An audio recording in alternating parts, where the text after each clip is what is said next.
Or was one? 3 more. Almost got it, but I don't have You gotta everything look at your own, memorized, so I huh? have to have my own copy. You're good to go. Thank you.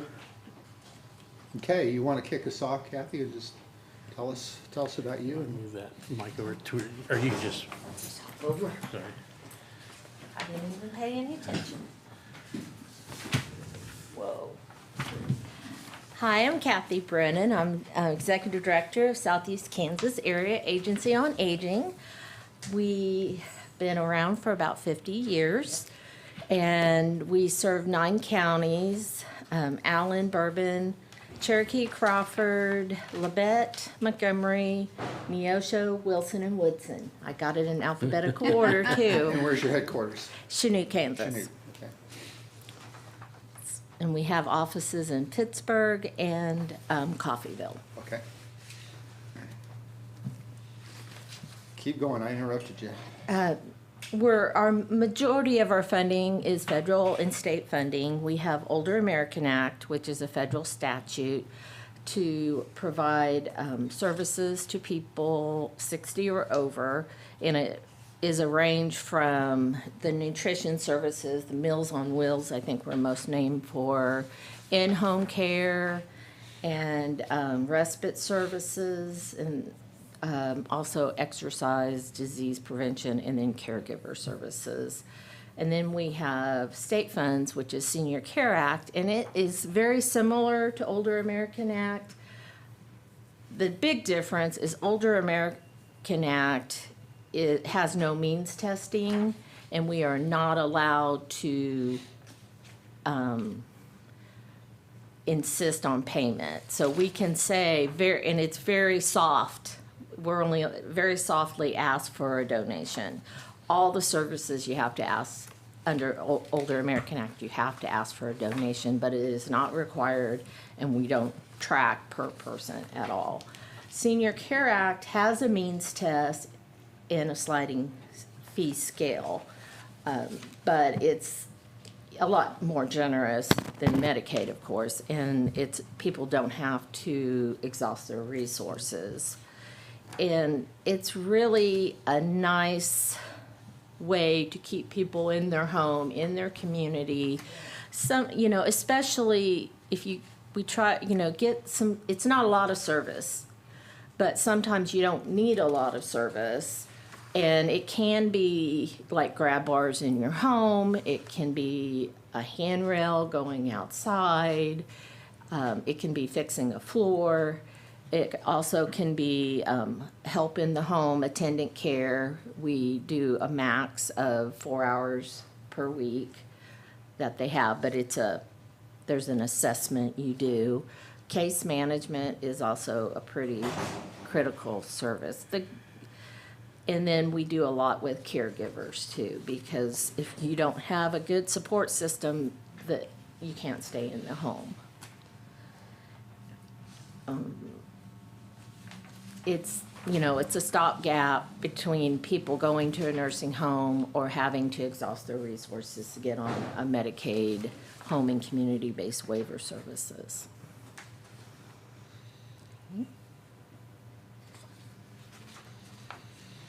So do all the other counties that you serve, they also contribute to your budget?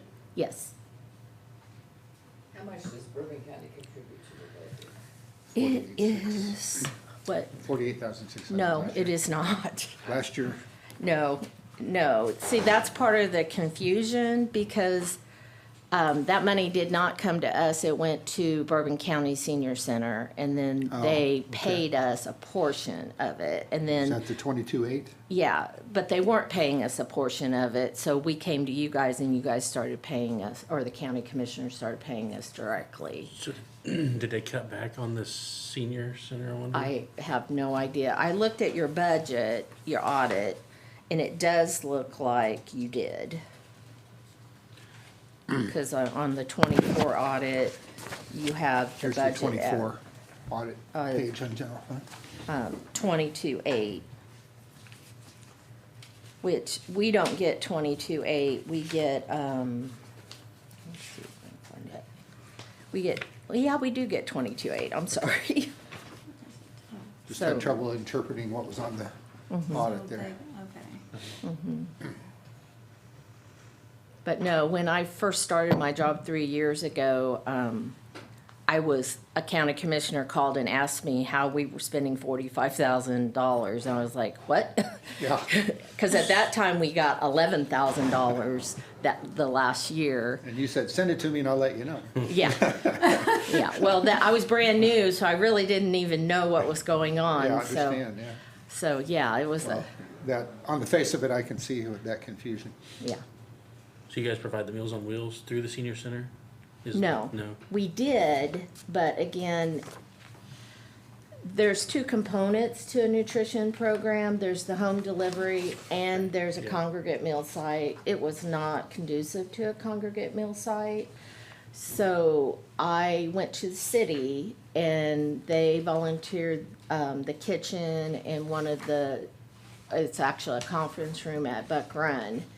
And we started that yes, this yeah. year, and about 15 people Yep. participate. And then we also, I went to Harry Hines, and they after lunch, they do a bingo once a month. So, and then we also did a legal clinic at Buck Run. So we're trying to expand and do more Did you see it, Joe? hands-on where it just wasn't conducive at the other location. So you don't have anything to do with the Meals on Wheels in Bourbon County? Yes, we do all the Meals on Wheels. Okay. The senior center never did. They just provided a location. And now it's at Buck Run where you can actually sit there and eat and not Yes. just have to get it to go. Yes. Yeah. Well, you couldn't get it to go either. We had to deliver it. Oh, So, yeah, I But mean. now they can get it all three ways? No. Okay. No, technically, there is a grab and go component, but it counts against our home delivery count, which the more sit-down meals we provide, the better our home delivery meals are. But there's gonna be a new regulation come down where we can do 25% of our sit-down meal as a grab and go. Okay. So we're looking towards doing that, but currently, it's just not fiscally responsible to do it. How many Meals on Wheels do you deliver in Bourbon County? We do, on your sheet, last year, this is last year's number, so we did 110 Okay, so people. then what's this 20 down here? The 21, No, the 20 It over says here. waiting list. yes, we had to start a waiting list this Okay, year So you have 20 people on a waiting list to get Meals on Wheels with Bourbon County, in Bourbon County. yes. And we have 3 for the in-home care. but the delivery, same thing. People, some of them probably could go to Buck Run for the same thing. You have to have a physical Yeah. need to get home delivery. Okay. So, and when we go and do more, we just put them on the list. Yeah. They are told about the mill site, Yeah, but- but Getting there. COVID I don't know if ruined people for getting out. So a lot of people, even though they might go to the casino, they might go here and there, they say they're homebound. So, so yeah, we've had to pull, it's changing that dynamic. Yeah. Yeah. All I can conclude is gambling's more important than eating, right? I will say, in your packet I gave you, we do a annual satisfaction survey, or just a survey probably. And if you look at the comments on the back, they're just amazing. I mean, when I first started, people just send in notes too, but these are specifically from our survey. And one person said, I started getting your home delivered meals. I used to eat out of a can by the sink. Now I put my food on a china plate, I sit down, and I feel like I'm human again. I mean, I had a friend that was on Meals on Wheels, and first thing she did was where she got that, she divided it in half. Half of it lunch, the other half. a lot of people do that. It was a gift from her, I mean, it really was. I always took her out to eat on Thursday nights, and she said that's the only day she ate all of her meal at noon. Because I always she loved to go to Aunt Tony's, it was called, whatever. Yes. Okay, but anyway, so I took her out every Thursday night to eat, and she'd say, well, I ate all my lunch today, Carolyn. I said, that's great. Well, But I thought Aunt you were gaining Toadie's weight, portions Carolyn. were pretty big, so I'm shocked that Yeah. you could eat all that. Yeah, and they were very healthy looking meals, I mean, because I helped deliver a few times. And one of my neighbors couldn't, and I always was impressed with the quality of the way they looked. Yeah, there's standards we have to meet, and, I'm assuming most of the budget's for the food costs. yes, well, we have staff costs. Here in Bourbon County, we just have one staff and everybody else is volunteer. But we have a kitchen that cooks the meals, and then we have a driver from Pittsburgh that transports the meals and then does the rural Bourbon County. So the food is fixed in Pittsburgh, and, okay. Did at one time they cook it here? It would have been years and years ago. I'm old, so, okay. I'm thinking at one time we did, because there were several of us from the church that took turns volunteering to help. And I'm thinking at one time they did cook it here, Yeah. and, The kitchen it's at Homer Coal Centers, and you ever want to stop by, I mean, it is a industrial Yeah. kitchen. It's very slick. I did not come from food service, so it's been amazing. Where is it? Homer Coal Center, it's the senior center in Pittsburgh. It's kind of behind Walmart. Yeah. So what's your request for 2026? Do you have an amount? We're asking for the same The same amount. You know, if you have money laying around, we could certainly use more, but I know that you guys are looking at ways to cut. I ask that, please don't cut. One thing I want to point out is your funding, the Older American Act requires a match, and the statute doesn't, there's no, you guys could have had the opportunity to have, take a community vote and have a mill levy assigned amount, but I don't believe you did. I couldn't find anything that said you did. But, the federal dollars are considered seed money and not Yeah. pay for all of it money. Right. What is And- your total budget for all 9 counties? Oh, I didn't This is bring that. You should that have, it? I don't know, we provided our audit, but, Looked like that was it, yeah. and this would be just Older American Act. On that one, we have to do a plan, it's a 4-year plan that we update every year, and this year is the 4-year plan. So we've done not a lot, but we've done listening sessions and going around. So this is all Older American Act, and this would be our Older American Act budget. Kathy, I just went down the list of taxes in Bourbon County, and that's not on the list. Yeah. so There's no mill. Yeah, if you guys wanted to recommend that the county commissioners put that to a vote, no. Yeah. But, if you saw the notes and the comments we get, nutrition is a big part of it, but the in-home supports and the case management and all it's just amazing. And then I did want to touch upon Medicare counseling. It's called SHIC in Kansas. It's SHIP federally, where it's actually a total of 3 different grants we have to apply for, but it provides free Medicare counseling. The biggest program is the Part D, where you decide what prescription drug, and if you go through an insurance company, they're gonna do what's best, but they also are only going to look at what they provide. And the same with pharmacies. They only look at what they provide.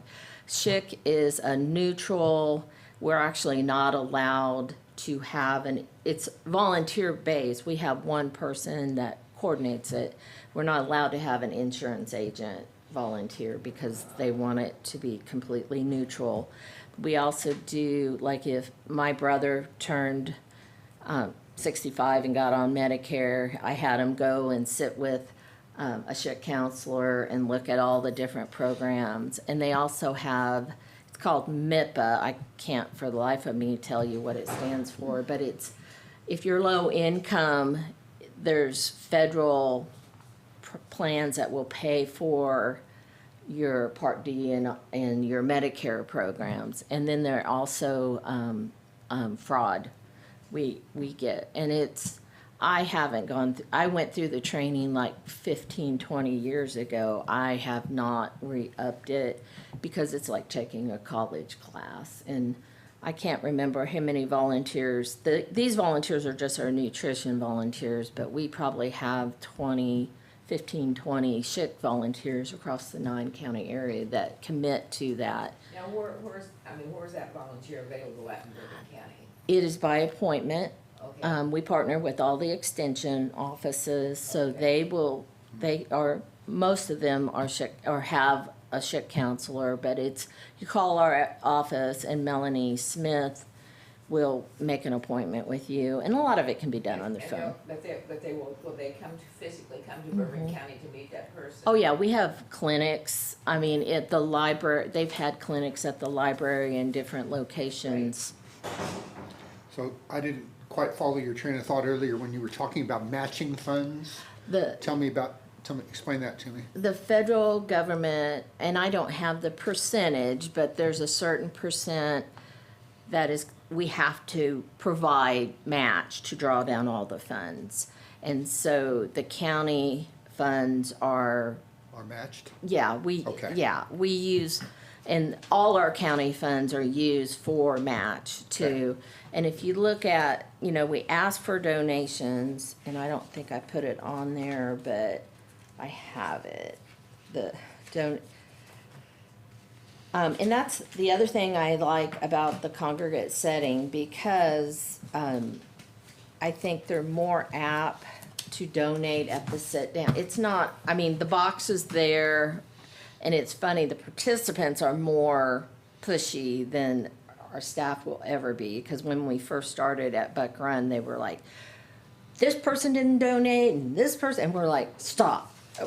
We are not going to watch that. But yeah, I'm trying to find, I know I brought the donation amount. Yes, we had $4,193.25 in donation, and if you look over here, last year we spent $72,825 in. Now, are there sit-down meals when they're not delivered to home, are those still at the Senior Citizen Center, or are they at Buck Run? They're at Buck Run. Okay, so, you know anything about our Senior Citizen Center? It wasn't conducive to us doing a nutrition site, though. I think that is a fair question. Is the Ministerial Alliance involved in that? No, they're We not? shut it down last, Okay. it hasn't been active for a while.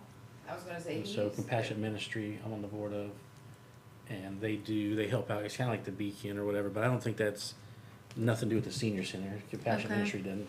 No, and he's very good about getting fans for people and helping people out, that Compassion Ministry. Yeah, Angela's. He's very good. You just call him if you know someone that needs Yeah. something, and he'll contact them and see what they need. I think the taxis ran out of the senior center, but other than that, I don't know. I just don't know enough on that. If there's taxes on, for the Senior Citizen Center that I missed when I went through all these budgets. I don't think so. I don't No, I don't remember. think I don't so. remember seeing that. So we think they did away with the 48,000 altogether and just gave 20-some thousand. Well, they were over budget, so Yeah. they gave some Yes. of that They gave money. it to somebody, Yeah. let's put it this way, they gave it to somebody. We don't know. I who. just asked to be paid directly, Yeah. and Yeah, I was like, I want out of Yeah. the disagreement and just want to be Yeah. paid I'd like to directly. know where it went. Yeah, that'd be good. And, you asked what happens if our budget is reduced.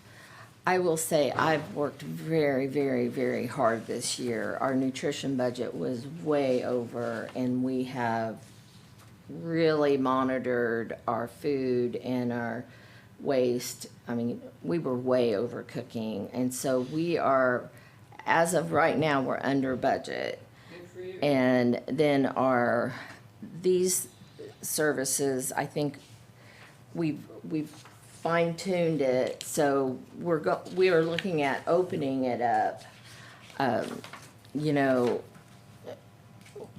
when we look at that, it's gonna be, we're required to provide these services. We don't have a choice of not providing one of these services. So it would be looking at waiting lists, or this last year, we had people receiving up to 10 hours a week in their home, and we cut everybody back, and the max they can get is 4 hours, just because this is not to replace Medicaid, and that's kind of hours you would get. And because we have a lot of people that will not go on Medicaid, because you have to commit to, if you pass, your resources like your house could be absorbed by Medicaid, and they want to leave it for their kids. And that's, you know, our job is, I'm sorry, you know, but this is a financial decision, and we want to not, I think it's just as inconsiderate to put people on a waiting list, and, you know, over-serving people and not serving as many people as effectively as you can. Any other questions? Well, thank you Is for. there anything you need that you're not getting that we could help you with? You know, I'm so excited about the meal site. I mean, I'm dancing, because that was one of my, we were paying staff and not utilizing them effectively. And we had 2 or 3 sites that after COVID just didn't reopen. And so we've opened another site this year, and then we're working with another senior center to open up an additional site in Oswego. So, you know, we do have a program, Drums Alive is an exercise program, and it's really a cool program that we actually have brought it to Kansas as part of this program. We had someone in Chanute that's a master trainer, and so we petitioned the state to accept it for their, it's called Part D funding. And we put it out, and we did not find anybody to be a trainer in Fort Scott. But the training is next month. But I still have a few, I'm hoping, because I think that would be, it's, you know, it's, you drum, and it is for as low, you know, you can be a wheelchair, or you can be a super active 60-year-old, and it's very cognitive and physical. You visited with Lucas down at Buckland? He doesn't want a contract. He's okay with giving us space for it, but that's the problem, is someone, because, you know, you have to have insurance, and it's not a matter of here, you know, we're going to give you a check. It is a professional contract. Let's see. We also, our board, we have a wonderful board, and they, you know, it's not, you know, we had some money that we put back for a rainy day, and we have a 93-year-old board member who is probably the most outspoken of all our board members. You get that way. And he said, yeah, my mom's 88, and it's crazy. But he was like, we have to give a portion of this money back.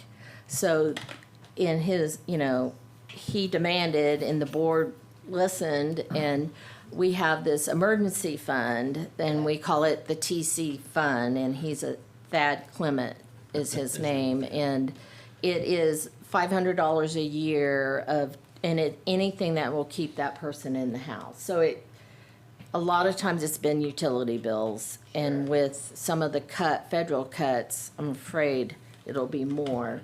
And I've written grants to supplement that fund. So last year we gave out like $20,000 and, you know, up to $500. So we're trying to be as supportive as, I mean, our goal is to keep people in their home. I mean, my mom's 88 and she still lives in the house they bought when I was 4 years old. And, you know, she's amazing. I mean, she is amazing. And, you know, so I understand how it's not as, I mean, she's very self-sufficient, but it takes a village to raise a parent after a certain age. I'm sure your kids say that too. And, you know, it's a lot of times it's putting a railing on the back door. It's, you know, it's not, I mean, there's a lot, I mean, 25% of your county's population is probably 60 or above. I mean, and that is growing. And, you know, so I just ask that you support a fourth of your population. And I think we're good.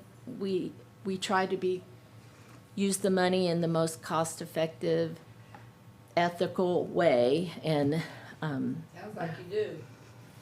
At least 3 of us are very empathetic to what you're saying.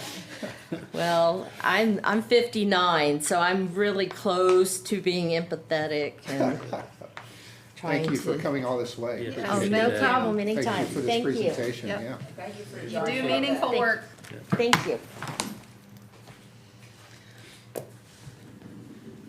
want that, or you want me to keep it?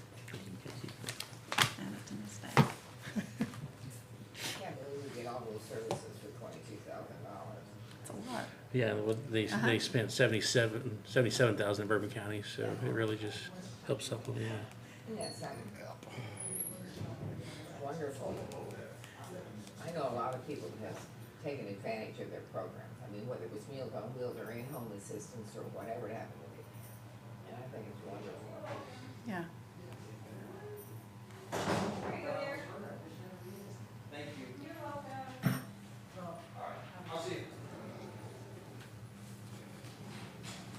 How's this process working for y'all? I just was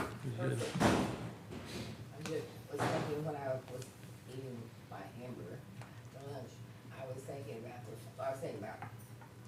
Katie having to have liquids for lunch. And then I was also thinking about that, and when we, and I'm assuming you will write this, as we give you all the different ideas and stuff. But I was just thinking, you know, you don't wanna make everybody mad, okay? Right. But I think we have to come on strong about long-range planning and setting money aside and not saying yes to everybody that comes to perform. What's the worst can happen if we make them mad, we get fired? Or I hope so. Yeah. I mean, but I do think, I mean, this Commissioner Tran, have not officially met him to shake his hand, but I've heard positive things. I mean, all 3 of the people that I talked to individually, he had already contacted them and been in to talk to them and introduce himself. I was impressed right there. Micah had talked to every single one of those people also. Yeah. And one of them she talked to numerous times. Yeah. You know what I'm saying, with more questions and whatever. So I was impressed with that.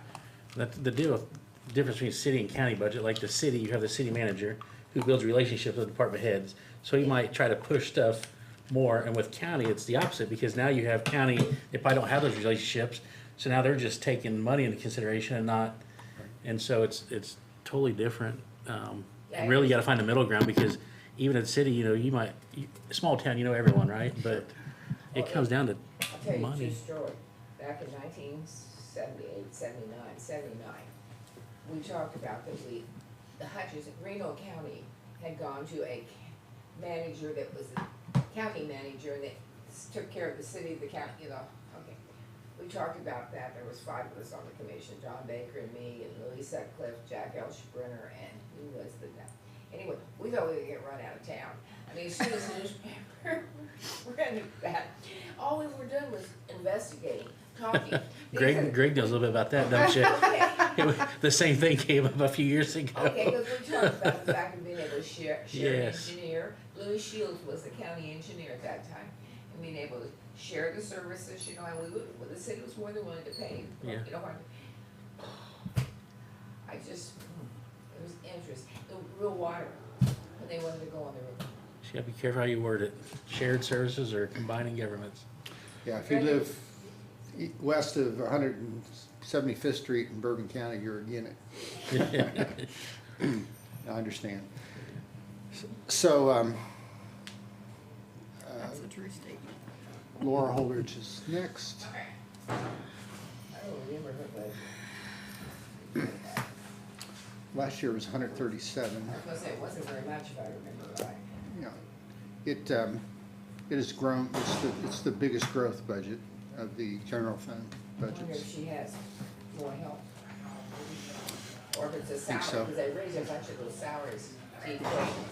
We'll find out. They reportedly absorbed some of the finance budget that was allocated, although the treasurer wasn't sure about that. So.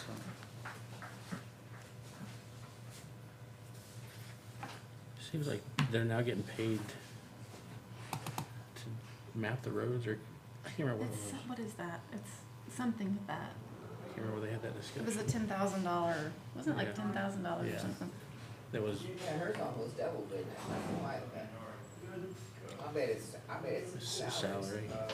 But going back to your point, Josh, about the dynamics, I think the risk with the county, if you have no relationship with the employees, they become nameless, faceless people, and they can be draconian with the money, and Yes. it can really damage morale and damage services to the constituents. That's right. And like we see department from department, like one of them said, well, if you don't give it to me now, it can be used somewhere else, and I mean, it's just, a lot of that relies on the commission to bridge those gaps between other elected officials, so. Right. Well, and I think it was the treasurer, I'm not sure. Yeah, Was gonna give money back, not your money to give. Yeah. You know what I'm saying, if you don't need it, yeah. I mean, I wonder how many of them have extra money in their budgets, if they just do it on purpose when they. Well, yeah, well, like I said, she's the only one that said she gives it back, and the other ones might spend it, Yeah, well, that's but, what I'm saying. yeah. And that's what's I noticed before, because of finance, there's not too many line items, you can't see broken down, it's just 3 or 4 things, and not, hey, fuel's up, or this or that, and so, And that's why the commission asked for more, the Yeah. detail that we're getting. because there's no carryover, like, you have so much of fuel carryover, it doesn't reflect next budget's exactly the same. Everyone just standardized, same one next year, they don't use, Well, and mentioning fuel, I mean, from what I found out about it is sheriff's department, was I brought up the fuel subject, where they don't go to the county barn and fill up their vehicle, Yeah. they have credit cards, and they go to, this credit card they have, and I got the name of it written down somewhere, anyway, they get a pretty big discount back at the end of each month when they get their bills to pay. yeah, they have a fleet, we do it for the car lot some, and it starts out really good, I don't know what Bill has, but then your first few months are really high, then it kind of dwindles down, but, I mean, it's something just never, I mean, I know he has the fleet program, so he probably gets a decent amount back each. He does. Yeah. And he said, and it was more Hey. accordingly. Plus, he uses it to build relationship with sheriffs to the community as well. Yes, and that's So, why he did it, because Yeah. Ulster County, Alger County, et cetera, they Yeah. all have the same program. yeah. Back So here you are in front of the committee, Laura, sorry. I was gonna tell That's you, okay. the other portion of the elderly, so that's kind of split in 2 different groups. Deb Needleman's the other one, and she's out of town this week, she's in Denver, Thank you. but she will be presenting something electronically to me at some point. Yeah, and she's over, She's over the senior building, that's right, Okay. that's right. so there's a little. Oh, because that's when she came to the city for windows and stuff, last year, yeah. Yep. Okay, ladies, the show is yours. Do you know everybody around the table, Laura? And I do not know that gentleman. Joe Smith. Joe Smith, nice to meet you. At least that's what he says his name is. Smith is an awful common. And so I is stay Joe. off of the 3rd floor. Okay, so we have a thing in our office, how many people told you you look like Santa Claus? How many people? Yeah, that very often? 1 out of 4. Because that's what I asked her. I said, who's the gentleman I'm not that saying a word. looks like Santa Claus? I'm on my way. Greg sent me a picture of his beard, only he photoshopped it and turned it blue. Wasn't photoshopped, it was actually blue. So I figured we have to tell Josh he has to grow a red. There you go. Well, I've got a The red picture of the one. red beard too. The bank had themed parties and I dyed my beard with each part. You know, bankers are so boring, and so I Speak for decided. yourself. Well, case in point. I'm on vacation anyway. You're spending it here. Yeah. Yeah. So we tried to spice up the banker image, which probably was unsuccessful, so. All right, ladies, the show's yours.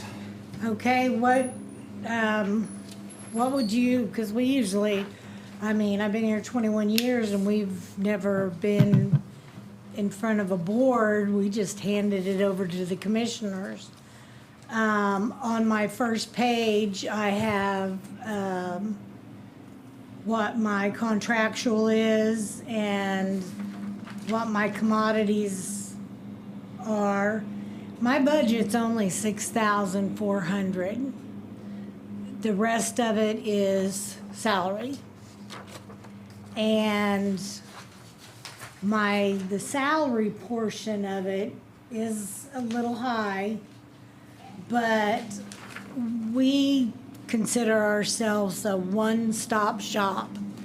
So instead of, if somebody needed a copy of their deed, they'd have to go to the appraiser's office to get what the book and page is, and then come back to our office and we give them the deed. And then if they wanted a map of that area, then they'd have to go to mapping. So we had the appraiser's office install their software on our computer, and we took a class for SAM, which is the mapping, and that way you're not running a customer all over the courthouse to look for something. And we also have I have all the road and bridge stuff, all the road records, surveys, and so we have to look through those and get those done up. And we also have every single document digitized. And we're going back through, She's the only office. we're going back through now and cleaning them up, cropping them, make sure they're legible.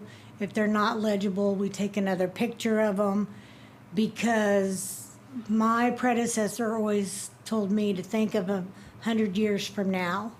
Well, we started this when Greensburg happened, and it's taken us this long to get digitized.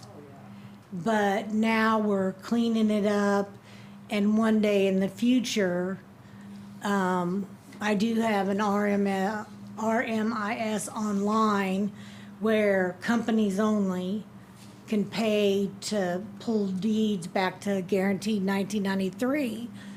But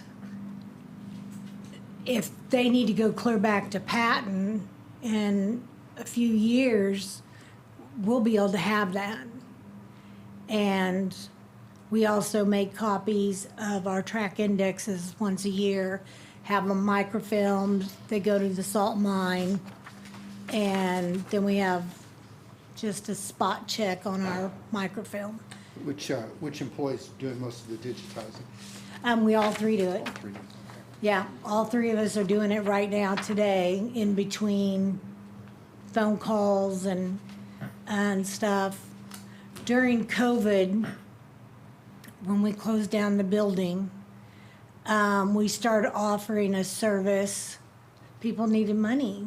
People had nothing to do but look at houses and wanting to buy a house. So we started offering, for X amount of dollars, you can get that track index, we'll send it to you, and then you send us back what documents you need. Even though the courthouse was closed for those 3 weeks, I worked every day because people needed to go, the title company needed Right. us to work. Right. So, So the SAM system, is there an integration between your image system and SAM? Is that an automatic integration, or is those two separate systems? it's two separate systems. We have to go in and look and, Okay. Get out of For one it. into the other. and the same way with our older documents. Our older documents are per page. Our newer documents are as a whole. So if they want something that there's 30 pages of an old railroad something, we have to look at and send them, all of them separate. So, You can imagine at the bank, we had all these different departments with digitized, and they were standalone independent. And we wanted to integrate those so that if you logged onto a person's account, you could see all the documents that pertained to them, no matter what department they did to. And we did that conversion, and that was hell. well, that's what we hope to do is try to get them, everything, if it is in the northwest quarter of 1925-25, all these documents would go in that folder, and then all the track indexes that we have taken so far would go in that folder. So,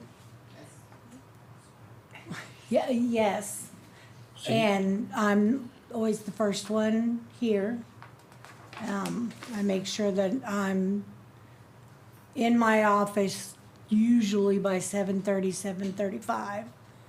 And usually the last one, we all walk out together. Well, hopefully you'll be able to train the rest, I mean, or help the rest of the people when they get ready to digitize their stuff then. Yeah, yeah, Because you've been through the whole process. yes, yes. So We have- essentially, there's three parts of your budget. There's the salaries, there's the, what we call discretionary, the money that you have to buy supplies, and the money that you direct, and then there's contractual services that are automatic that you don't control essentially.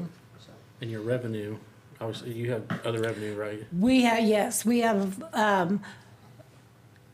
deeds come in and they're $21, second page Do is you have any idea of 17. what revenue was last year that was not, what was mill levy and what was just generated by you? I didn't bring that in. Broken down that recorder way. fees, last year were 110,701. That sound right? And then on top of that, Goes into the general fund though, it goes into the general, and so she doesn't get the access to that money, that just helps fund her budget. Yeah. Yeah. and then all the money that we collect for printing then gets put in, and that's not counted in our daily stuff because we bill some people at the end of the month. Some people like it as soon as they get it. We make them pay before they get it. And last week, we had a company out of Oklahoma, not for sure if he's oil and gas or if he's solar, but he wanted 18 track indexes all the way back to Patton. So that was like 75 pages. And our copy fees per resolution right now is 35 cents. So revenue like that, where would that show up on here? Is it general fund? All revenue goes in the general fund, so I would say that a lot But of under which category? Is it recording fees? recording fees. Okay. But that includes all offices. Okay, So that's not just for her office, Okay. that's for all offices. gotcha. Um, So is it like when people subscribe to your online service, is there a price for subscription? There is, And does that go in recording fees too? Okay. no, So that no, goes into tech. no, it all goes into the computer fund to help. Oh, yes, that's right, it does. All my online subscription money goes into the computer fund, Yeah. and the IT to help pay for, Yeah, so she gives her money to IT for all departments. Yeah. yeah, if they need new computers, stuff like Do you have that. any idea how much money you're talking about here, other than the 110,000 we already? Well, that's included in 110. No, it's not. No, it's not. Subscription to- And that's Um, everyone. I have probably about $4,000 of online customers. That's about it. Okay. Yeah. And what about other fees? You're charging it, goes straight into the, Copies and, Goes straight into the general. because you're almost paying for your budget. Almost. That's- I pretty much Is pay, that what it has that's to be? my goal is Have to go I, to the general? I, In fact, I, if we had cannot be separate records on, I wouldn't be surprised if she was paying for Honestly, it, the but. sheriff can't. yeah. Because those fees doesn't add up, 6,000 here, He needs to 7,000, be a you know. part of the I'm wondering if during COVID, if you didn't, as many real estate transactions as Yeah. took place in Bourbon County. Yeah, I mean, we were busy. We were extremely busy during COVID that I had to ask for them to let Maxine. The one thing Come about back in. Laura is she is very good about, if there's a need in another department, she'll forego any tech funds, anything that she has that she doesn't need it for. She'll say, hey, I'll go ahead and help you out, and then later on, if I need some help with some supplies or something, she's very good about that, always has been. I noticed your budget from 2021 to what, 2025 was almost double, but it looked to me like it was more employees. I mean, is that what it is? Yes, because I Yes. was dealing with a part-time employee Yeah, that didn't care. well, you got, and but that's what when I looked at that, I thought, oh, I bet you, and I can see why you would need 2 full-time employees, okay?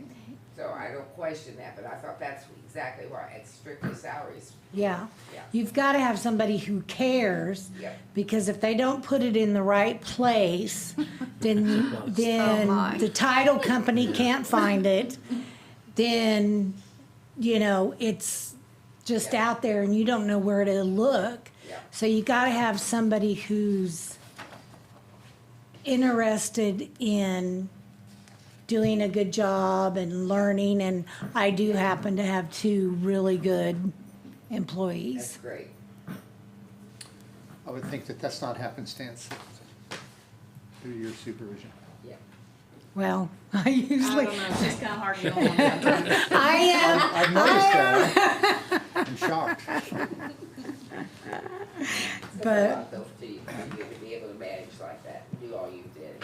and we're all cross-trained. You're Yeah. to be congratulated. Thank you. Well, she's only been here 21 years, I think she'll stop. Yeah. What she does, then, And we are all cross-trained. that's great. So if there's an emergency, I got pneumonia last month and I was out of the office, and one of the other girls had already had a doctor's appointment that's one of those that takes forever to get into, and the third person was able, I'm by myself, I'll get it to you as soon as I can. It may be in the morning, but I'll get it to you. And that's why they're cross-trained. Yep. So, Any other questions for Laura or Susan? No. I want to say she's always done a good job. A couple years ago, I had to use her a bunch, and yeah, it's always, you should email at 2:00 and she'll usually respond and get it to you right away. So. and tell you when you did it wrong. Yes. That's a habit I have around here. So every department that comes in, Josh says, I've used them a lot. I think it's possible just to raise his taxes and keep everybody else. Sure, you just go right ahead. And, Just raise the recording fees on one person, right? well, the recording fees are statute-based, so they're throughout the entire state. So we can't just You might explain to them the portion that goes to the clerk and the treasurer and the register of deeds for our tech funds. There is a portion, I get a portion, and then it's broken down that the clerk and the treasurer get a portion of my TAC fund. It never used to be that way, and we made a little bit more money, but then there was computer stuff that the clerks needed and the treasurers needed, so that's when legislation decided to It's a statute, it's statute based. statute, yeah. So tell me about the accounting entries there, how does that flow? So the treasurer's the one that receipts the money in and then makes the division. For the treasurer and the clerk, we only generate about $2,500 a year. So it takes a long time for our funds to build up to be able to do some things. So I think like in my fund, there's about $23,000 in there. So I could buy some computers, maybe a copy machine. You do have the latitude if you have someone scanning stuff that you can use those funds to help pay for that person to do that scanning for you to get it electronic. But there's such a need for technology that a lot of times we just let it sit there until we need it. Gotcha. Like when the server went down. Yeah. It's just another one of those forgot about infrastructure needs. You need to think about vehicles, but computers probably outdate faster than Yeah. anything. When one of Software. Shane's servers went down, I told him, what do you need? He ordered it, I paid for it, because it's technology. My department was gonna be using that server, so, And that server really serves the financial institution of this organization. A lot of people are in the cloud, but the treasurer, the register of deeds, and the clerk are all still on a server. So Are it's they also serving in the us. cloud and the server, or just We are the server? on the server. Yeah. and I am backed up. I have probably We back up. 5 different backups. So if something was to happen today, I could start back to work tomorrow. Bless your heart. So Yeah.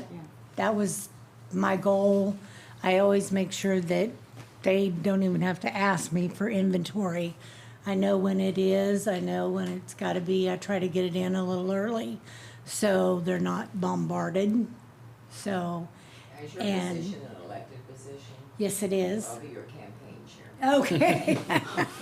I mean, Somebody is doing that good of a job, man.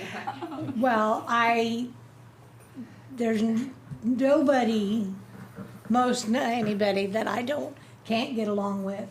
My philosophy is you might have a disagreement, but you say what you gotta say, and the next day you put your big panties That's right. and go on. And I love my job, so Good. that helps when you love coming to work every day. You don't mind if I don't put on a pair of panties, but I agree with you.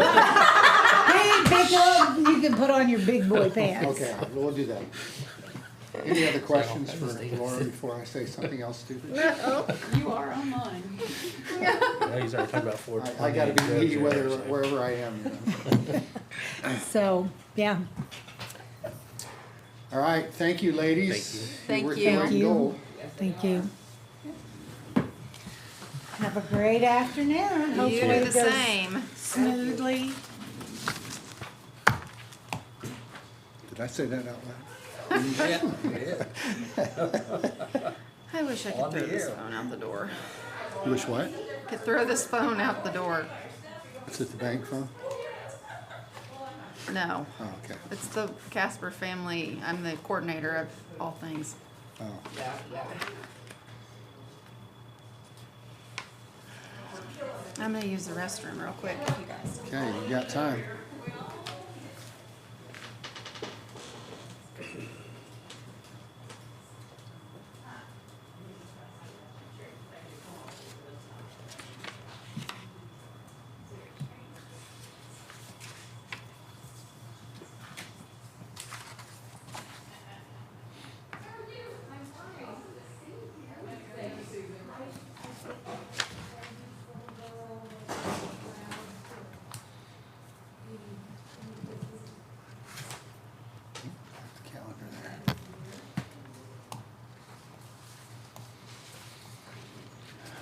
Okay.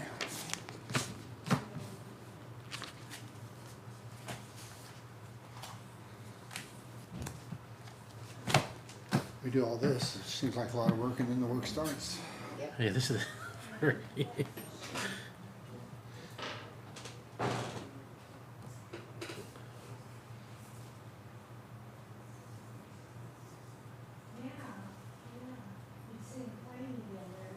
Always amazes me how important it is, but how short a time they allocate towards budget. You know, when we were at the city, we made sure to have work sessions for every department, and nothing against them now, but I haven't talked budget at all with the commission, and it's, When we start in February, yes, and I know it's, Yeah. I understand what you're saying. that's why I wasn't sure that we were gonna be worth anything. Well, we might not be, but you know, if anything, I think the directors appreciate it, because for so long they just come and, like I said, and then feel like they're gonna get hammered, you know? You know, we really didn't have enough time to really go Yeah. deeper. I mean, this has been. well, we still got some time. I mean, all we have to do is give a preliminary net number by the 16th. And that's just the mill levy recommendation. Now, that's based on the math here, but we don't have to be precise, and we don't have to all have all the ideas to, you know, to save money or to be more efficient. We don't have to have all that by the 16th. We got time for that, so. Have you seen the valuation? I haven't seen that yet. And they have to, I mean, it's gotta be out there, because they would have had already given it to all your public, you know. Yeah, even the like software, I the- mean, yeah, it should be out The there. city, the county, it's that, we need to ask. Which I Patty mean, Susan could- won't do it, but Susan Patty, Pat, yeah, and so we need to get that information. 'Cause I Well, don't know that- You're awful loyal, you're off work and you're wearing I know, a I didn't have USB any clean shirt. clothes. That's the last thing in your closet right there, right? Yeah. you know, Brian, but we need more work clothes. Have you seen the valuation, Katie, anywhere where they told us what the new valuation for this year was? No, it's gotta be out, because you have to. Yeah.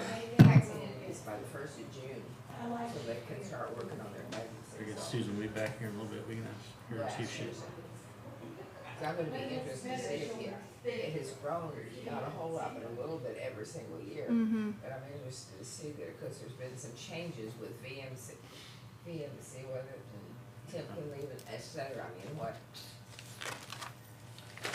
Well, that might not affect the valuation of the property. No, that shouldn't affect, I wouldn't think affect too much as of right now. I don't know. I mean, I still think, you know, they've increased so much in the last 3 or 4 years, but a lot of people said they're playing catch up, so. But I don't Is Timken still here? Are they still? know. Yeah, Okay, someone told me that they were, and now they've extended it till September, October, and they've actually hired a few back that they let go. Because, and just people that work out there having a hard time training other people. but they're still planning on going to Mexico. That's the plan. That's where they have it now, but they've had a hard time teaching some of those people, so they brought some of the work, not much. They've hired 1 or 2 back here, but that's still the plan, yeah. I wondered what they do with those tariffs. I mean, if they settle on that 25%, that should make a big difference on whether you move or not. Yeah. And I don't know enough about tariffs. Greg probably does. I don't know if they can, I don't know what they make down there, if they can do raw and then ship it here to make final product to bypass. I don't know how all that. Yeah, that's a case-by-case basis. All my landmark shirts are, got underarm stains and barbed wire rips and faded. That's my work shirts now. That's, you say that the other day, it was not the other day, it was a few weeks ago when it was really chilly one day. And that was casual day, and I put on one of my Fourth Guy Community College sweatshirts. And when I was volunteering that day to help over in the business office. And one of the girls over there, she said, Carolyn, I know what we can get you now. You need a new sweatshirt. And it is, it's all faded. I mean, it's lost its color practically. Oh. The Senate passed the bill. Yep. Vance, tie-breaking vote. Did they pass the bill? Yep, Great big beautiful bill? that's it. then it goes back to the House. Did they have to bring Vance in to do it, or did they have? They did. Okay, so they had that. Which one of the ladies did go? No, Rand Paul and the North Carolina senator. Yeah, but there had to be three of them for them to have to bring Vance in, because it would have been 51 to. Yeah, I don't know if it It was was Murkowski. there was two, Probably Murkowski because they I was got, gonna say there was two of the women they were talking about this morning that they weren't sure. because the House bill had the Medicare exemption for Alaska, and the parliamentarian eliminated that. I bet it was her. then. Said that wasn't a part of a reconciliation bill. It's gonna be interesting to see what the House does. I'm glad I'm not herding those cats. No kidding. Bless you, Mr. Johnson.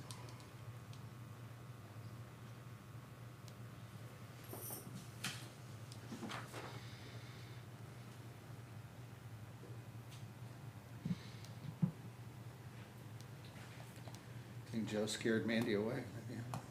She was out in the hallway. Oh, was she? Mm-hmm. Maybe she's waiting on Susan to come with her, I don't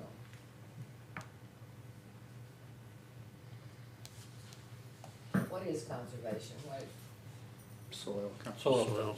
oh, the soil, Yeah. okay. K-State extension. Okay, makes sense to me now, because I was trying to figure out What what they they're talking consider. about here. They're with, they're Yeah. NRCS and, We Those must are just help quasi- supplement, we must just help quasi-governmental. supplement that budget. yeah. Yeah.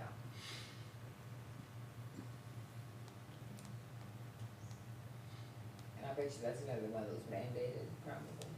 It's not I mandated. don't think so. It's not mandated. I mean, we would be one of only, we would be the only county of 105 that didn't do it, probably. Yeah. Yeah. Yeah. And we're a big ag county. Oh, definitely.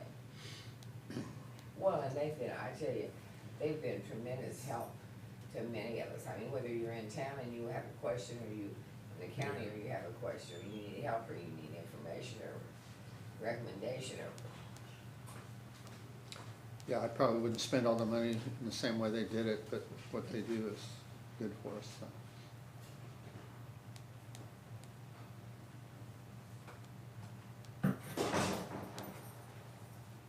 did anyone hear the audit report last night when they gave it here? Yeah, it was here. Mhm. How did they, Joe and I were, how, did they talk about credit cards? Yeah, Was there any reaction? they got rid of the credit cards to start with. Really? Yeah. That's good. I mean, you know, we went through that, I don't know how many years ago it's been. You guys can remember when we went through that, and the lady with, was it Public Works? No, it was third floor. Okay. She was third floor at the time. I It mean, was, she got charged. yeah. Yeah, And I thought you should have run less than that, yeah. just to give her, but we're, federal government. Their credit cards, when that Doge group went in. Yeah. And the college seems like theirs was a mess here, wasn't it? Yeah. But that, I wasn't so much on credit Yeah, cards. that was a big mess. It The sounded credit like. cards, when they were just charging everything and they couldn't, Gina had to go in and call because there was no receipts. She had to call each one. What, how many did she say? Like 60 cards out? I don't know. Well, I don't know, but they got them all back. Yeah, it was crazy. But they weren't, the only thing I can say about that one, there was none, except for one. There was one that was abused, but it's none of the other ones, and he's no Yeah. longer there. Yeah, she didn't say it was really abused. She said if you asked for something, it was, you had to go pull paper. I mean, it was nothing on the computer. I No, mean, it was, the receipts weren't yeah. attached. And you know, the thing about it, and I don't know what happened, when I left, when I retired, there was 5 credit cards. The only person that had the credit cards was the switchboard operator, Cindy Clark. You had to go up and sign your life away to get a credit card and take it off. And she called you, if you didn't bring that back that day, or the next morning, she was on the phone after you. You know, and you had to bring a receipt back, okay. And so I don't know why they got carried away with it. I had Yeah. no idea. I mean, we didn't even, as the CFO and the president didn't have a credit card. The dean of students, Yeah. I didn't have credit, none of us. We had to check it out from Cindy if we were going out of town or whatever, which I mean, that was my rule, so, but, Well, we would notice at the city, it wouldn't be big, but you might see $5 at common ground, or, you know, $5 here, it was every day, you know, getting their morning coffee, you know, you have 50 people doing that, Well, they didn't try that with me. yeah. Well, I don't think people learn lessons. I think if you put a tree with forbidden fruit in the middle of Fort Scott, men and women would be eating of it. Yeah, I just, my conscience wouldn't have allowed me to do something like that. I just. Strange. Okay, Mandy, where are you? There she is. There Right she there. is. Good. Come on in, sit down. Is it okay if I sit over here? You can sit anywhere you want. Deb. Sorry, guys, I thought you were already involved in something. Oh, no, Yeah, we're goal breaking as usual. Do I am? You're working on it too, Yeah, I just got tired of paying the barber $25 to do very little. You been here all day? Thank you, ma'am. Oh, I watched a little of it earlier. I didn't see it. Yeah. Thank you, dear. All day. So do you guys know all of us around the table here? Carolyn Sin, Greg Motley, Joe Smith, Katie Casper, Josh Jones. Nice to meet you all. I'm You Mandy guys- Shoemaker, You guys introduce yourselves. I'm Jared Pollock, board chair. Deb Go, sorry, Lust, Deb. Supervisor, treasurer. Okay, so Thanks for coming. yeah, Show's yours. Mandy has put together this, which is what we usually give to the commissioners.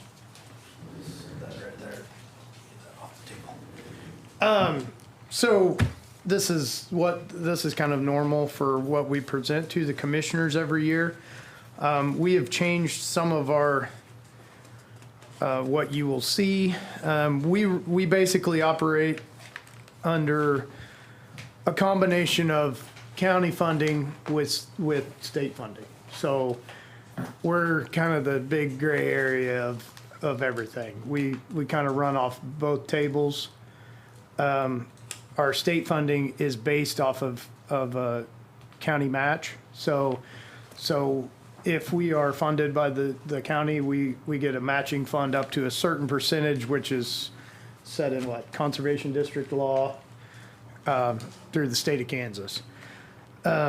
So important things to take away from this is our 2026 operations budget.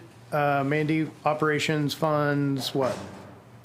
Payroll, Payroll, insurance, educational expenses, anything that the board does. It's very restricted, our operations funding. That, the state funds that. But like I said, mostly it's payroll, education events, some dues, anything like that. But our enterprise fund, you guys fund the operation fund. Our enterprise fund we're a little bit more flexible. The supervisors are elected and they get a meal for each board meeting. They don't get any pay, no mileage due to IRS things. So we pay for the meals out of the enterprise fund. It's a lot, not quite as restrictive, but the county commissioners, our funding goes in the operation account for operating expenses. our enterprise funds basically runs our grass drill, or our grass sales, our seed, or our grain drill rentals. We have firefighting, or burn equipment. All of that is run through the enterprise funds. And we have used our enterprise, when we are a little short on our operating, we can move enterprise into operating to weather any falls. We cannot go the other way, though. Operations usually, or it does not go back the other way. So basically, that's just something that we have done different on our budget this year. Normally, our enterprise, and this was from DOC, District of Conservation, they never really told us to put that in, but in the case of transparency, I mean, if we're gonna come to the table, you guys need to know how we operate, and just like we wanna know how the county operates. So, on the next page, I'm gonna bring in just, this is kind of some breakdowns.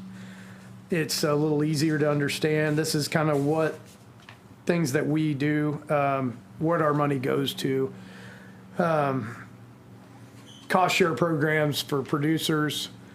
Mandy's gonna have to help me out on some of this, cause I get cross-eyed when I go through this, but there's a breakdown of, CRP contracts in Bourbon County, the amount of acres, the payments. We work in partnership with the NRCS, FSA office, Wildlife and Parks. So we're kind of like I don't want to say we're the hub that everything works off of, but we kind of are. Mandy is the person that every producer in the county is going to walk into, and if they're looking for assistance, how do we go? In what direction do we go? She's our sole employee. So we use those other partnerships to do the technical support that's required. If we use an acronym that you have a question about, please Yeah, ask for away. sure. But yes, if you keep going through, I'm just trying to go through this packet a little bit. If you go through, I'm not gonna lay into a lot of it, but just kind of some highlights of what we do. There's a fact sheet from the Department of Agriculture in there. I just looked at this for the first time a few minutes ago, so please forgive me. I've seen it a million times, but I'm trying to run through it. An annual report, kind of what we do. I mean, I guess our main goal is providing producers with a avenue for financial relief, but also advocacy and education. I mean, that's our wheelhouse. And like I say, Deb and Mandy probably are a lot better off to tell you about these contracts that are all given out. I'm not a huge contract guy. I'm not a huge state guy. I believe in the practice, so that's where I'm here for. I believe in the conservation district for that reason. So, any questions for us, I guess? You guys got the papers in front of you. Could I elaborate a little bit on the third page of the, could you go back one more, please? It's a little easier to see your, yeah, look. The income brought into Bourbon County that's attributed to the Bourbon County Conservation District. We are the hub for all of the conservation practices. The federal government, which is the Natural Resource Conservation Service, cannot go onto someone's land. Conservation is voluntary. So through us and our presence, there's 105 counties in Kansas, and there's a conservation district in every county.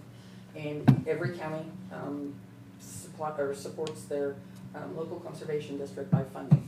And we get matching funds from the state of Kansas. If the county commissioners cut us, the state cuts us. So state funds brought into the conservation district. The state aid to the conservation district this year was up to $50,000. If we get a match fully funded, I guess you would say, from the county commissioners, our budget is $40,000 this year. We will get that. If not, it's going to be cut. The state water resource cost share program. This is for the state conservation practices of soil and water conservation. $44,000. Those funds go directly to the conservation landowners that are applying for those projects. Also, the non-point source pollution control funds, $14,188 and change. Those are funds that go directly to the landowners in Bourbon County. We do not issue those funds. The state of Kansas issues those funds, but we put the contracts together, take care of signatures, do all NRCS, the Natural Resources Conservation Service. They do all of the technical assistance. They visit with the landowners and all of that stuff. So the total funds from the state that we get, including our budget and stuff's $108,000. So for every dollar that we get from the county, we give back about, with all of this assistance and the money income, about $14. So the commissioners will get a $14 return on about every dollar. That may not be an exact figure. I'll have to add all that up. But in partnership, like I said, there's a lot of money that comes into Bourbon County through agriculture. So without without the budget, the conservation district is not funded. We will get no funding from the state. Absolutely zero if we are cut. So we will cease to exist. which we have been around for 80 years this year, 80 years in Bourbon County. And we'd Yes, be ma'am. one of 105 counties, if Yes. that would be true. Yeah. Yes. So, Yeah, go ahead. yeah, and then looking at our budget, you know, if you look at our salary and wages, it's pretty much Mandy's salary. I mean, that's, She's our sole employee. I mean, between the county and state funding, that's eats up 80% of our budget. So that is that is basically for Mandy. Now, when I say that, she is our face of the operation. She is our educator and our outreacher. So I try to stay on the west side of the county as much as possible. So I mean, so that is, it's a one employee shop. So that is pretty much our budget. I looked at these questions that the commissioners asked and went through them, you know, and we, like I said, we're kind of the redheaded stepchild. No offense, man. Literally. Yeah. So, you know, what part of our budget is mandated by law? I mean, that's, or which is discretionary?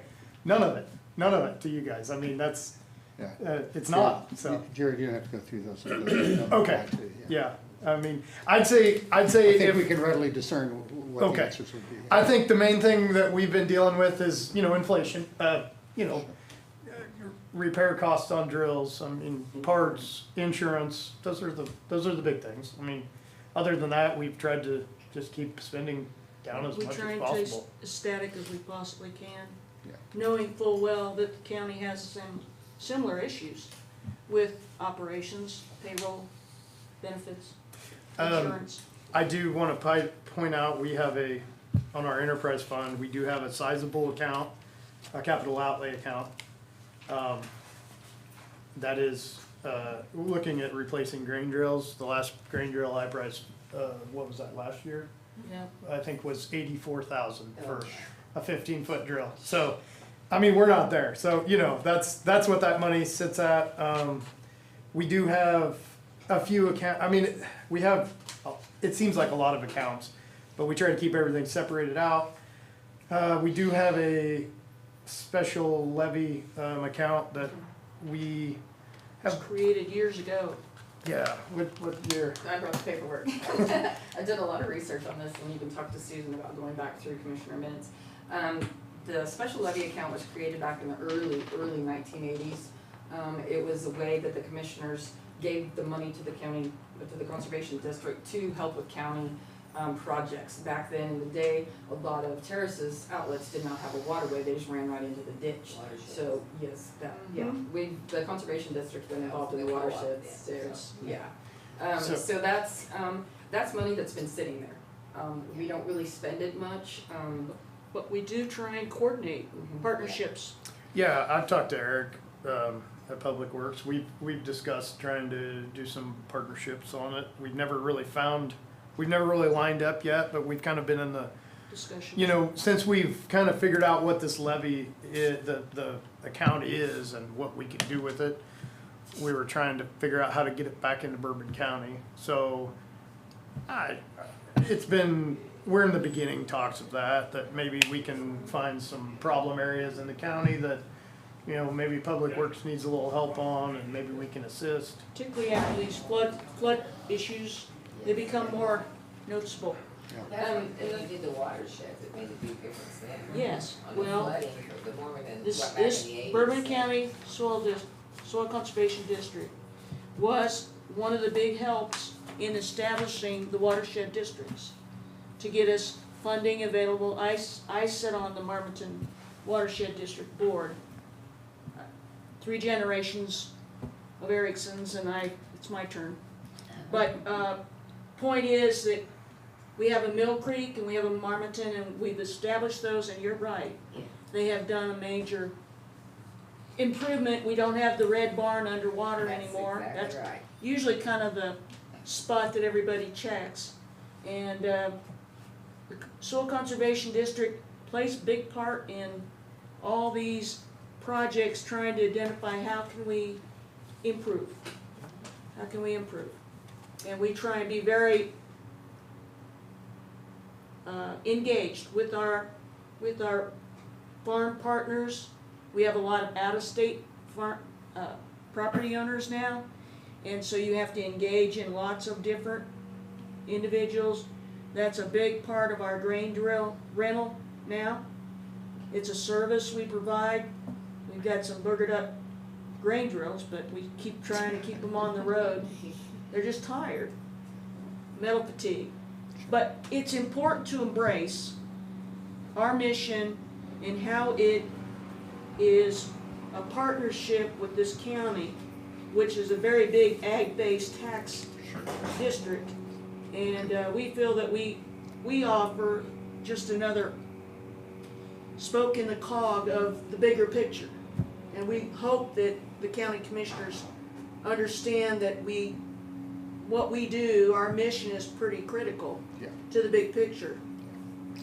And I clarify on the special levy account, even though it's under our operation section, we cannot take money out of that and put it for operating, for payroll, for anything like that. That is a dedicated account that goes back to the county, the landowners, for conservation practices or something. Once that money's gone out of that account, it's gone. We don't get funding for the special levy account anymore at all, so. Well, for my part, I mean, I've had 3 employees involved in there, Mr. Walmendorf, Mr. Holly, and Mr. Vale, so. Yeah. I know all the acronyms, they bored me with them every day, so. Good. So, but we, I've been committed to the district, so. Well, I guess, is there anything that you need from us? I mean, it's. No, this is great information. Okay. You've done outstanding, so. Like I say, Mandy makes it her mission, and it's of course it's personal to Mandy. She's our one employee, so but it's a thing. And I mean, I'm a Bourbon County taxpayer too. I mean, it's a responsibility that we're not going to ask for anything that we're not slush funding it. We're not going to Vegas on our annual meetings or anything. But yeah, I think that our ultimate goal is to protect the tax base of the county, which is agriculture. I mean, a couple of years ago, we pulled up some numbers, and 75% of the county is agriculturally based. So that's what we're set out to protect. And I think 83% of all land is zoned agricultural. okay, there you go. So, yeah, that's what we are, and it's not very glamorous sometimes, and that's okay. We just don't want to be forgot about. So, and that's the problem that you fight every day is sometimes you just gotta kind of keep everybody in tune with what we do, and then we move back on. So anyway. So you're a taxpayer and you want to keep this funded. Should we cut the clerk or the appraiser? I don't want any job at this table. I don't want any job at this table. I'll go back to the west side of the county and let you guys figure that out. So anyway. We know where you live. Yeah, that's the bad part. So, but no, I don't. If you guys don't have anything for us, at some point we're gonna try to drop it in front of the commissioners, because I still think at the end of the day, it's their call and they need to hear the same thing. So, but I appreciate your guys' time and. Well, appreciate your time. Yeah, no problem. And you're right, this is about relationships. Appreciate your time and appreciate That's what your life's effort. about. Yeah, and like I say, I think this is it's interesting to just kind of sit down and listen to it. So, and you guys have made the time. So, thank you very much. We don't want to be the oddball of the 105 counties. I don't want to ride that ship down. There is a sunflower in the back. Are you from Stark? And it has Are you with the Stark Smiths? conservation Nope. districts in the middle. No? No, Okay. I don't have any Smith With relatives. all of what we do. All right. Sorry to hear about your mom, Deb. Okay, well, thank you Many a guys. piece of pie from her at Yes. 4-H Well, concession her stand. heart just stopped. It just stopped. Just decided 89 was it, huh? Yes, couldn't make it to the birthday party. But we had her birthday cake after we put her Oh, away. One she day would have before, liked right? that. One day before. One day. Oh my gosh. Oh, yeah. I was ready. Yes. I mean, if we didn't have opportunities, that would be the lady, okay? I mean, she was involved in a fair, big time. Oh, yes. Big time, okay. And she just was Yep. wonderful life. Mm-hmm. She lived. Yes, ma'am. Yes, ma'am. you know what, she had gotten all kinds of birthday cards and phone call greetings, and she'd had a couple of ladies' days once on the Saturday before with some quilt ladies and another with some church ladies, and she just had the best 7 days, and she was like right here. That's great. And a couple of my siblings from out of town were up, and my brother comes from Texas and works on our honeydew list. Kevin, you know Kevin, and he'd been up, so they took her to Chicken Annie's that evening after she got her hair cut, and come home, and she just said she didn't feel good, and they stayed with her, and 30 minutes, Just went to sleep. yeah, she was gone. But at least I'm thrilled that there were 3 with her Yes. when she passed, and that probably gave her a great lot of help making, Yeah. John said he would have hated to dive over to do Oh. chores and not, no, Yeah. he didn't want to do that, so that was a relief to him. Yes. And it was a relief to all of us that she had people with her, so it wasn't difficult. And then she had a great day. Yes, she did. She'd had a big day. She was enjoying it. Had new tires on her car. She was still driving. Oh, my. Nobody would want to talk to her about keys. Thank you. Thank you, Deb. Bye, Deb.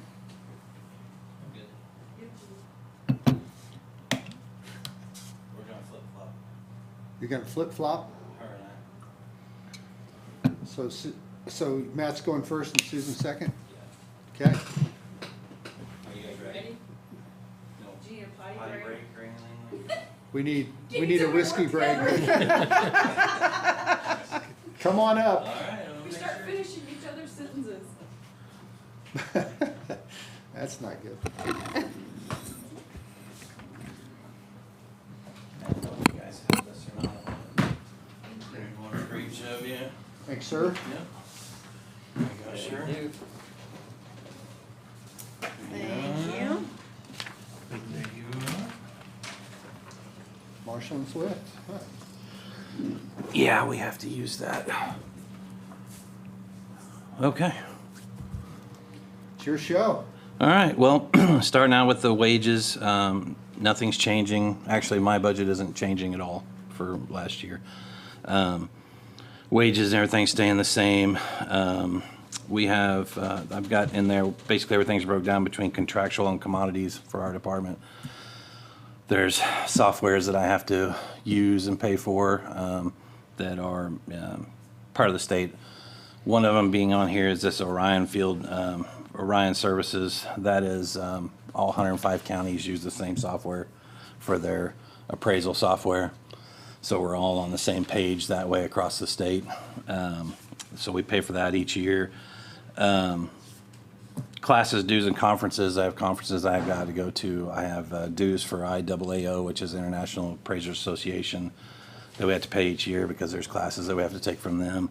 And then the continuing education classes that we do each year. SAMS is our mapping software that we use. They are one of our biggest expenses at a little over $9,000 a year. Multi-departments use it besides mine, but all of our parcels and all of that stuff are on there, so we use that a lot, especially when we're out in the field working. CVN mailing. So CVNs are our evaluation notices, change evaluation notices that we have to send out every year. We have to do that by March 1st each year. I have 12,508 parcels in the county, and I have to send a CVN for every one of them. Now, some of them go to the same person, multiple people, but then we have to mail those out each year, and they have to be out by March 1st each year, so. I think for most people's taste, you could just cut that out. Yeah, it'd be nice, yeah. I could I'll do it, just but take then when it you as got a your bill in surprise. December, you'd be like, what the, I never had a chance to know this was coming. Yeah, so that's basically why the state does it, so that you have an idea before we get to December of what's gonna happen. But you damaged all year. Yeah, yeah, and then, actually, and that gives you time to come in and talk to my office about it as well before then, Come in so. and complain? Yes, yes. So you'd like to cut it out? I would like to cut it out, it'd be wonderful, but yeah, they won't allow that. Fort Scott Tribune is something I have to do each year. I have to do a trend study that we have to publish in the paper each year about, it has to be in there 7 days before March 31st so that the people can see that. Marshall and Swift is actually a company called CoreLogic puts those out. I have 2 big books in my office that we use for the different analysis and stuff that we do during the year. Marshall and Mostly construction costs. construction costs, all that kind of stuff is in there, yeah. And that's stuff, they send us updates constantly with that. We, on my department, I don't know if you guys know, we also do environmental in my department, where we do the septic checks and take care of any of the septic stuff for the county. We got a cell phone for that with a dedicated number for that, so that people, if they have a problem or need to call for an inspection, they can call that number. That way, because Herb that does that is also one of my field appraisers, so he's pulling double duty on that while he's out doing inspections. Price Digest is what we use for our personal property valuations. For our trailers, boats, all that kind of stuff comes from there. That's where the values come from. And that is one that is suggested by the state that we use that. So that's one software that we use. Apex sketching software, all of the houses and any improvements on the property, we actually sketch them out so that we know exactly what they look like when we get there. It's not a drawing of it. It's basically a blueprint of the property. And that's something we use every year. The PVD eligibility maintenance fee, that is a $25 fee that they charge for the continuing education, just maintaining it. I don't know why, but that's the charge that they have. And then Adobe, each one of our offices here has got a charge for Adobe licensing that we pay each year for our computers.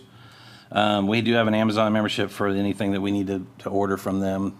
It's tax-free, and it gets it there that much quicker. The Galen C. Bigelow Jr.'s copies for our copy machine.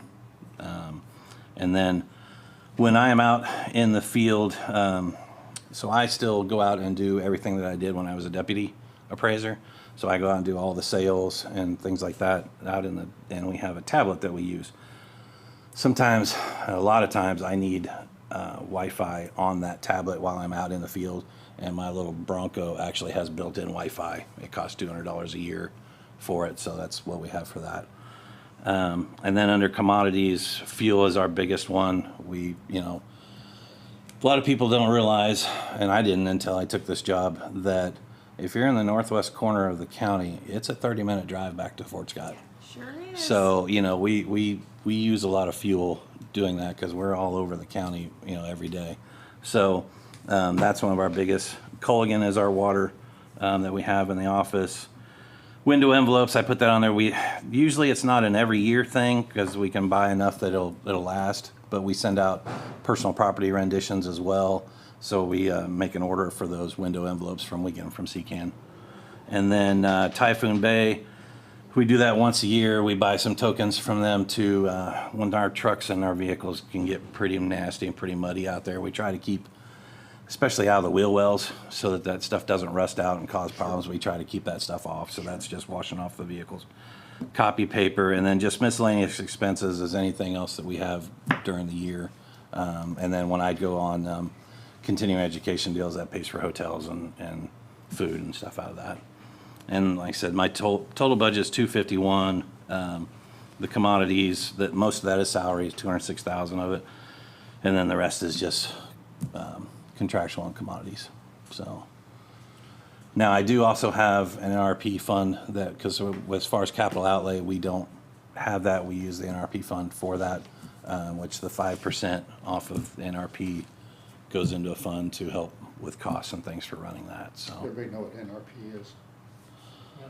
it's a neighborhood revitalization program. It's a rebate program for people that want to do improvements to their properties. I know what Yeah, it is now. yeah. I never heard our- So the Yeah. 5% goes back to you? Goes back into an account, that we're able to use.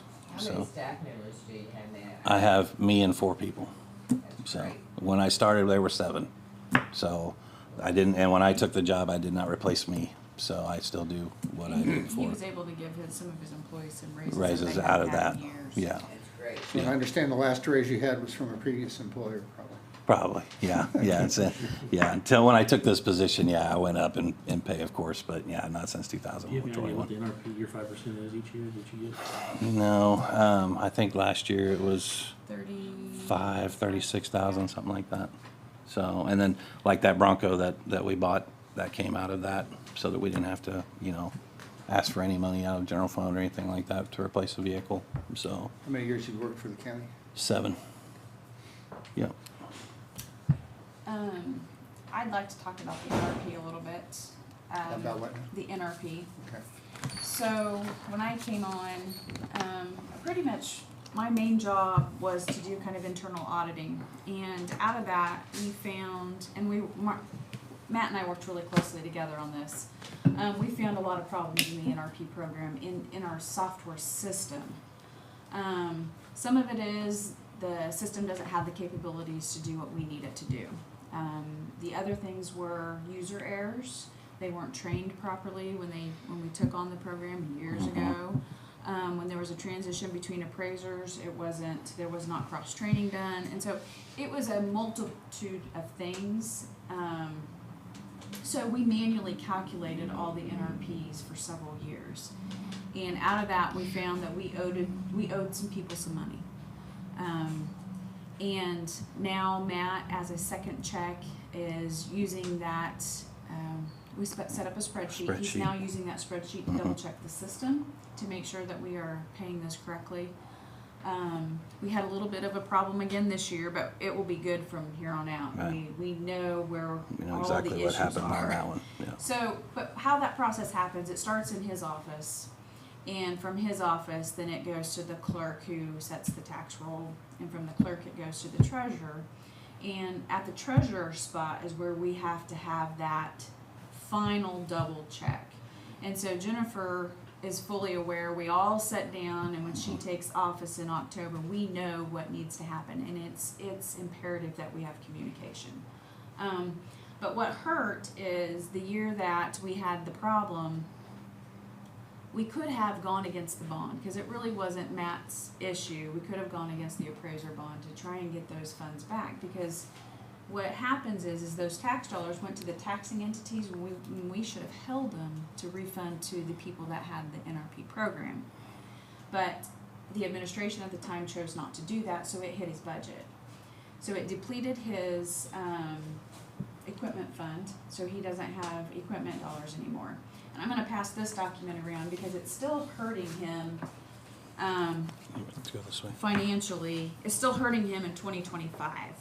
So we're playing catch up to get all that paid out. It was about $40,000. So in 24, we moved $30,000, and I have it highlighted, from the equipment reserve fund over to his fund. And you'll see that his contractual line was elevated, and that is mostly in part to those NRPs that we had to pay back to people. This year, we're still gonna have a little bit of a problem to make sure we have enough cash flow to be able to pay his expenses. That's, and we might be able to have enough money to put back into his equipment reserve. So basically, he'll start the year out with zero, and we will have to levy for his entire budget, which honestly, we should be every year. Because his money that he gets in revenue is really just tax dollars.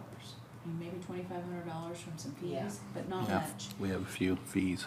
So, this is the year, 26 will be the year that we get ourselves back in order.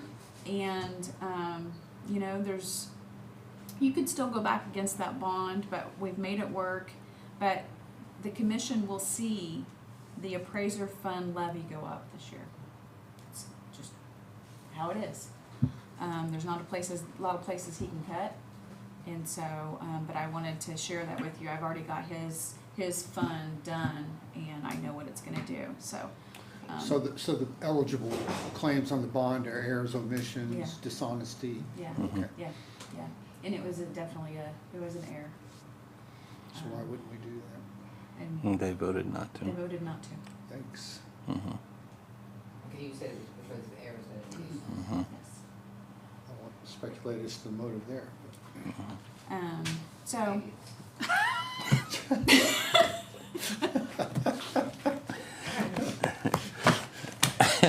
Anyway. Somebody make sure her mic's on. My brain mentally told it across the I mean, with that, and there's some fluctuation There we in the are. numbers. Yes. Now, one thing that Matt won't tell you, and honestly, there's lots of departments here. When we have major disasters, and I'm talking about flooding and all that, Eric is short-staffed.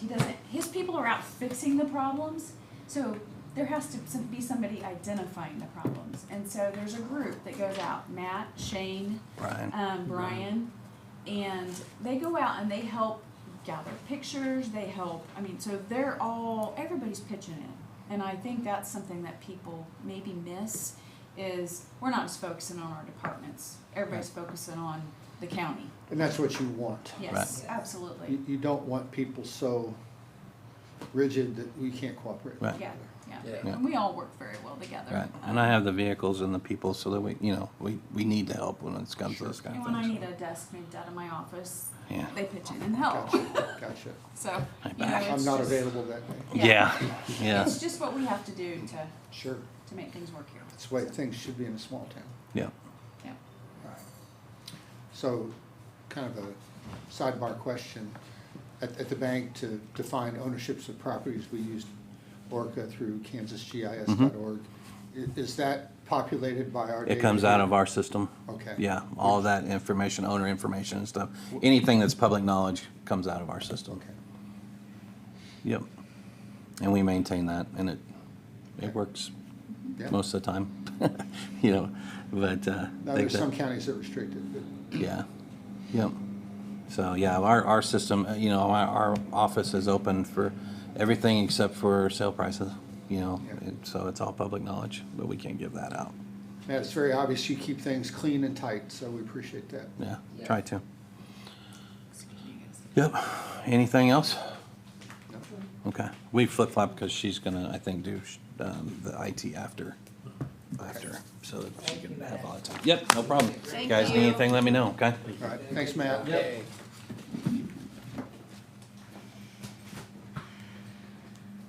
We're getting there, folks.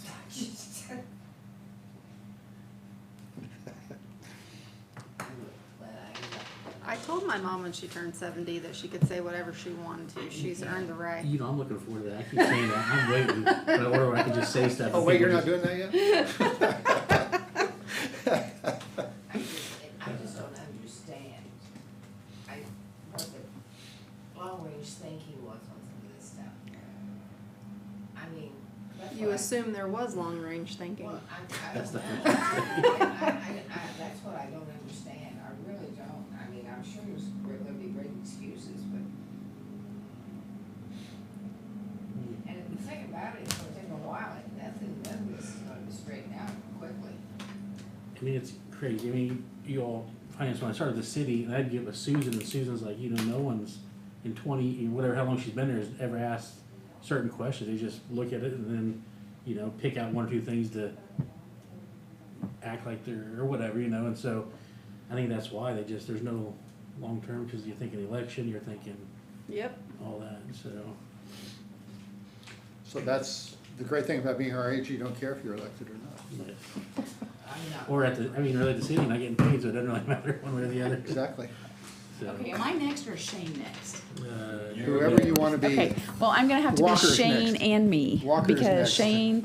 Shane is on, half days for some medical issues, so I'm gonna try and do his budget presentation. But he has it pretty laid out, so I'll do his last. This is very nice. Pretty Yeah. much Yeah. laid out. Yeah, Yeah. yeah, it was. Obviously, he shared his format with others too. Yeah, he did. He helped some others that had never done some budget, so, 1, 2, 3, 4, 5. There you go.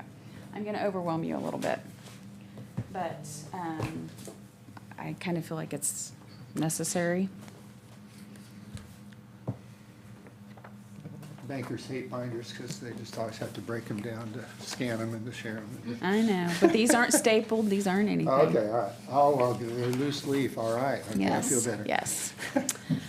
And the right-hand side of your binder is really just for you guys. It is some statistical information about Kansas and how things function. And I thought it would be helpful as you're going through this budget process to kind of understand how funding comes through for counties, what's required, what's not required. On the back, it shows county services. It gives you the statutes that are required. Govern. Yeah, so I just thought that's more for just Yeah, later that's good. for informational. Thank you. Yeah, you're welcome. So, on the left-hand side, this is my packet of stuff. And I'm in a unique situation because of my previous employment here. And I wanted to really talk about the foundation of county government. So I'm going to talk beyond county clerk. And I'm going to read this little section that says that how I look at things. Without a solid foundation in the administration of county government, we don't exist as a county. The diagram on the right shows the steps in governance that must take place each year to evaluate the economic vitality of our community. Each component plays a critical role in establishing values that produce the revenue necessary to provide services in the county. Much like building a home, the foundation resides with the Register of Deeds, GIS and 911, and the appraiser. The framework is completed by the county clerk. The contractors are the taxing authorities, and the treasurer completes the finishing touches. Without that core group, we don't exist as a county. And I know public safety is important, and I know that roads and bridges are important. But without that structure, we don't exist. And so sometimes it's forgotten that the administration side of things are important also. And so as I go through my stuff, it'll kind of explain the clerk. And again, I've only been in this position a short amount of time, but I've worked with this office enough that I kind of know. I produced a letter to kind of explain where we've been. I am in charge of the election fund, the election reserve fund, the clerk tech fund, and the clerk's budget and the general fund. I'll give you guys some time to kind of read this, and then let me know when you're ready for me to proceed.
While they're finished reading it, I'll say this again. I said it this morning, but I have, in 45 years, literally read thousands of audits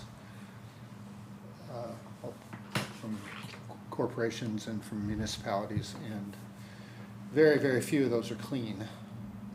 And I experienced this with you at the city. You delivered clean audit after clean audit after clean audit at the city, and you've done so at the county level, and I think that's an underappreciated achievement of yours. And I just wanted to say that out loud so that I appreciate on that. record. So it's a rare skill set. It's not somebody you can just pluck off the street, and not even out of an accounting school.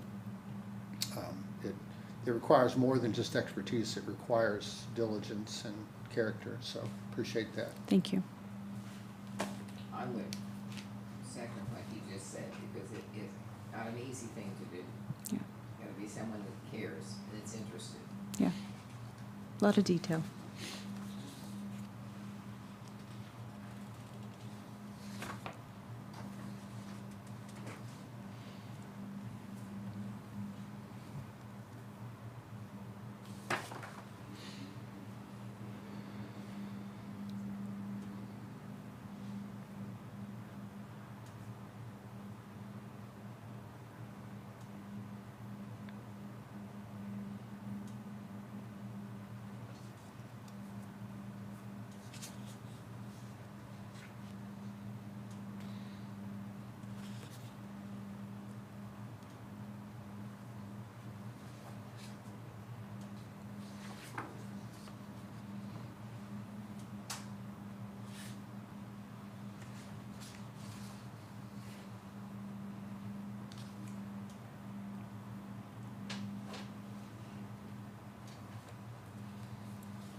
I knew that would catch your attention.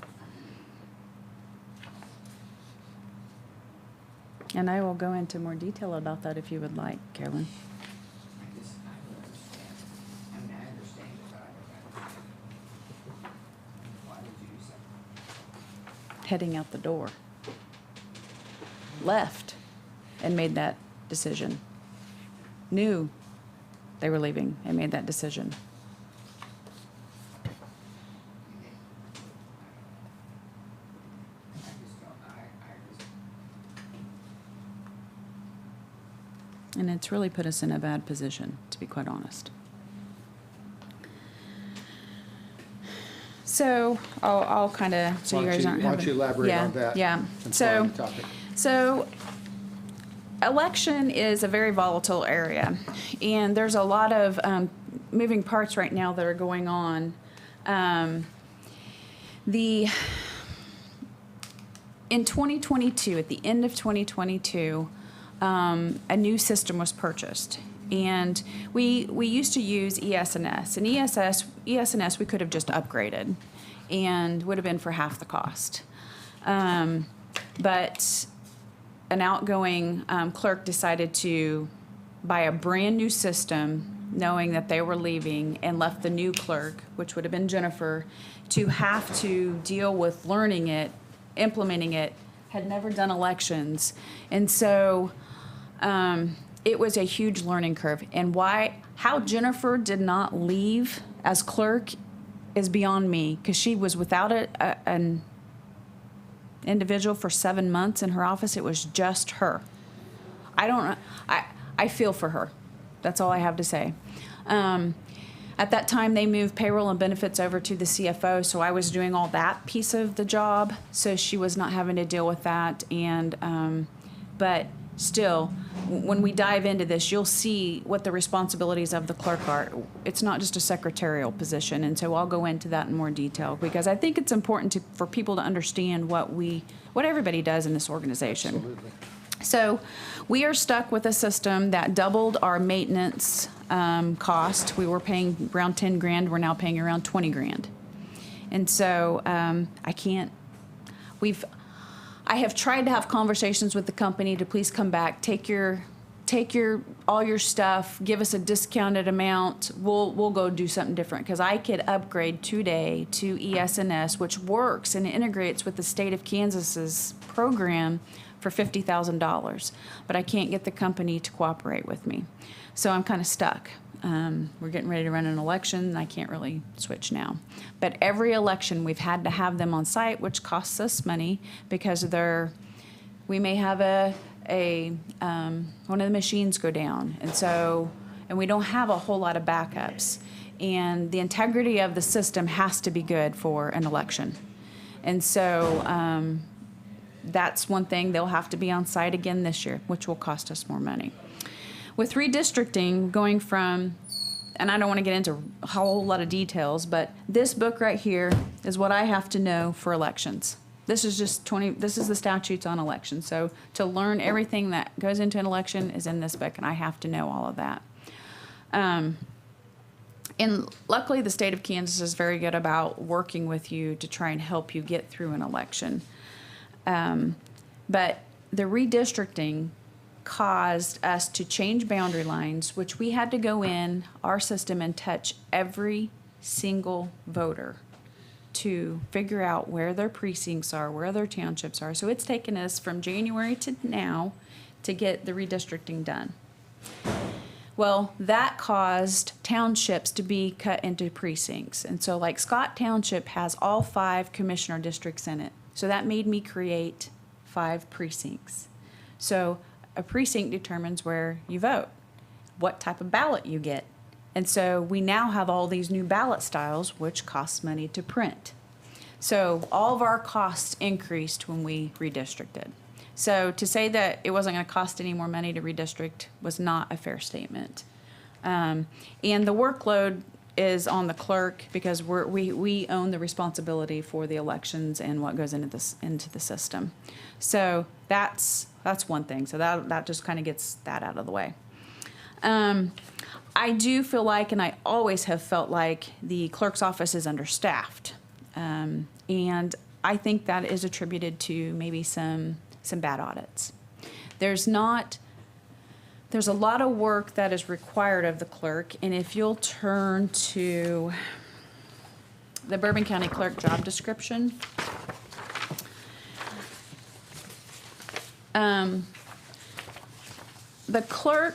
The county clerk's duties are listed in nearly 1,000 times in Kansas statutes. So our responsibilities, there's at least 1,000 things that we are in charge of. For clerical, we are the clerk to the Board of County Commissioners, so we record and maintain all the minutes. We maintain all the contracts for the county. We maintain the county seal. We attest signatures, and we assist with the vacation of county roads and Cora. So those are the main things that I do for the county commission. Outside of that, I'm responsible for the clerk and the election budget, not the entire budget. So they do pay me a little extra to put the budget document together, but I am not in an advisor capacity any longer. If I feel like there's something way out of line, I will speak up and say something in a meeting. I certify that cash and budget are available to cover claims. I'm required to do that by law. So if somebody sends in an accounts payable and they're going to go over their cash availability or they're over budget, then I have to report that to them or the commission. I review and approve all claims for payment. That doesn't mean I can tell somebody they can't buy that. I just have to sign my name to it. If I feel like it's unethical, I could push it back. We do 1099s, W-2s. We keep all the financial reports of the county and other entities. I assist over 30 taxing entities with their budgets. A lot of counties will charge taxing entities for that, but I feel like we're just increasing taxes when we do that. I can help these people. I have the skill set to do it, so I just do it, and I think previous clerks have as well. Most of them don't even understand that they have to do a budget. And now I assist the budget preparation for Bourbon County. Taxation, I calculate the July, November abstracts of valuations and taxation. That comes from the appraiser, comes to us, and then I make sure that all the taxes are allocated correctly. I compile reports for annual bonded indebtedness. I prepare the tax roll. I set and certify levies annually. I maintain special assessments. I process abatements, assessment of sewer costs and placements on the tax roll, motor vehicle abstract certification. We take care of payroll and benefits. That's not a statutory duty, but we do that for all the onboarding of the county employees, administer payroll, benefits, FMLA, COBRA. Later on in your packet, there is a form, and I want to stop right there, that looks like this. Last year, the commission made a decision to save $60,000 to go off of the state health plan. In true cost, we only saved about $30,000 because we wanted to keep the employees whole. So we basically paid more towards their premiums to make sure that they stayed whole. There was a lot of work that shifted from the state to the clerk's office. And at the time, it shifted to me as CFO, but then it followed me when I came over to the clerk's office. So things that were administered by the state are now being administered by the clerk's department with no additional pay, no additional help, no additional funding for supplies. It was just, you'll take care of this. So that is a visual so that you can see where it says SOK, it transferred to clerk. And so that's a lot of extra work on that office. So we'll come back to that. We're required to do voter registration elections. Most people don't understand there's a lot of security around voter and elections and a lot of restrictions in our office. Things have to be very confidential. How we do things have to be a certain way. There always has to be duplicate people. Like if you go to the election room, 2 people go back there. There's never any single person taking care of things.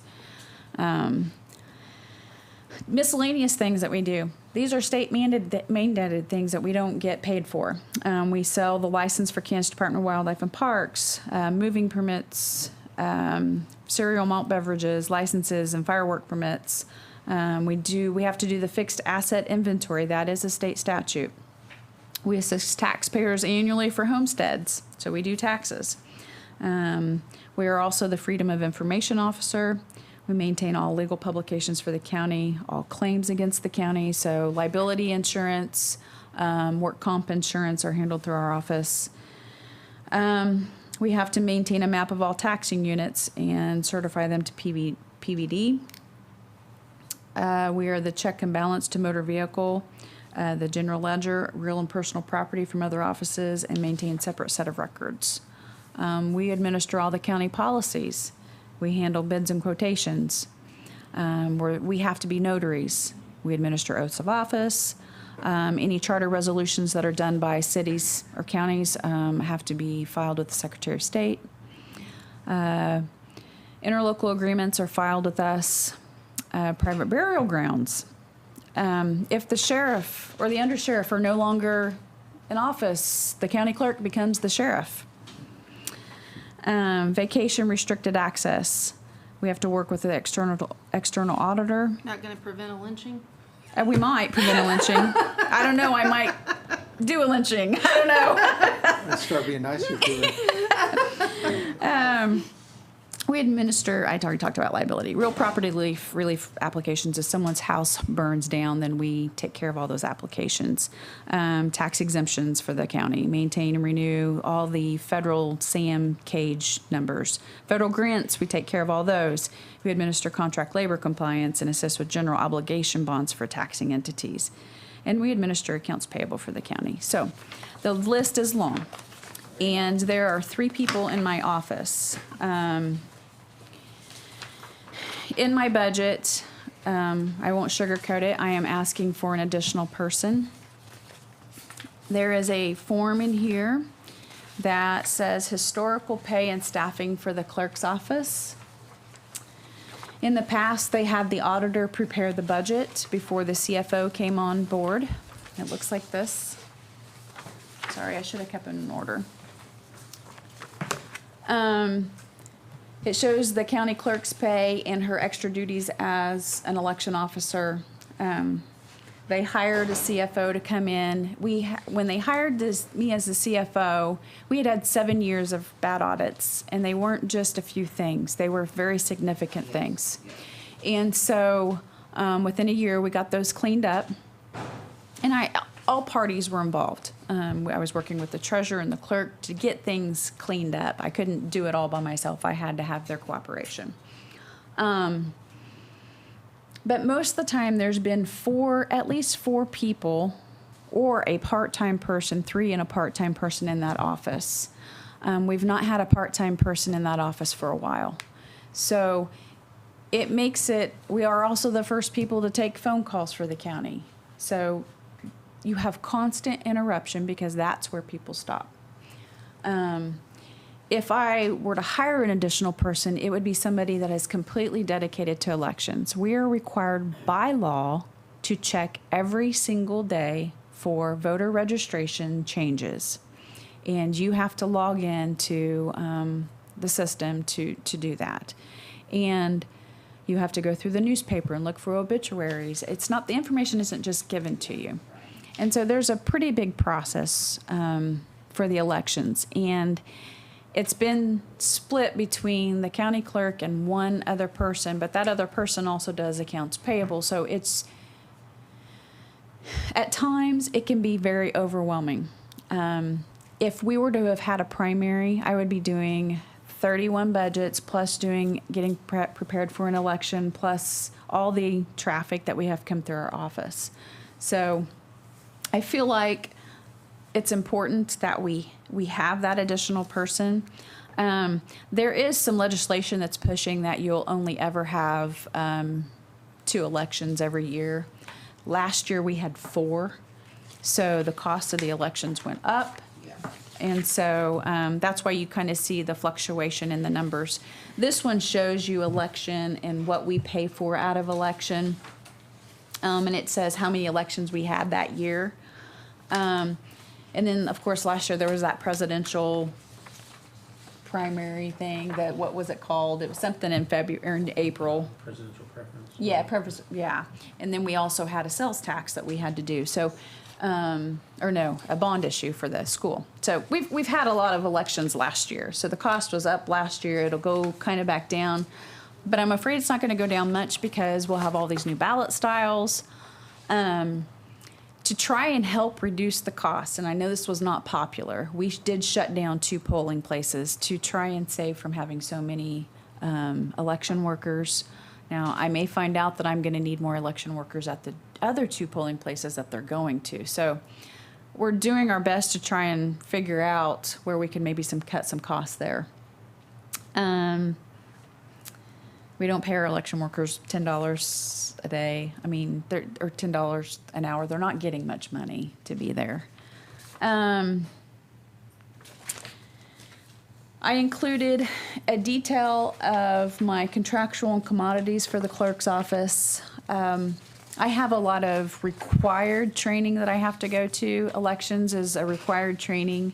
A lot of times they coincide with like the County Clerks Association meeting. Like this year, I didn't go to the full association meeting. I just went to the election training. But that's still an overnight stay, meals, travel, because they're always in Wichita or someplace else. We have publications. I know Jennifer probably shared with you that our publication costs are going up 8%. And so, therefore, we can't control that by statute. They can raise it up to 15%, a paper can. A lot of that comes through our office that we have to publish.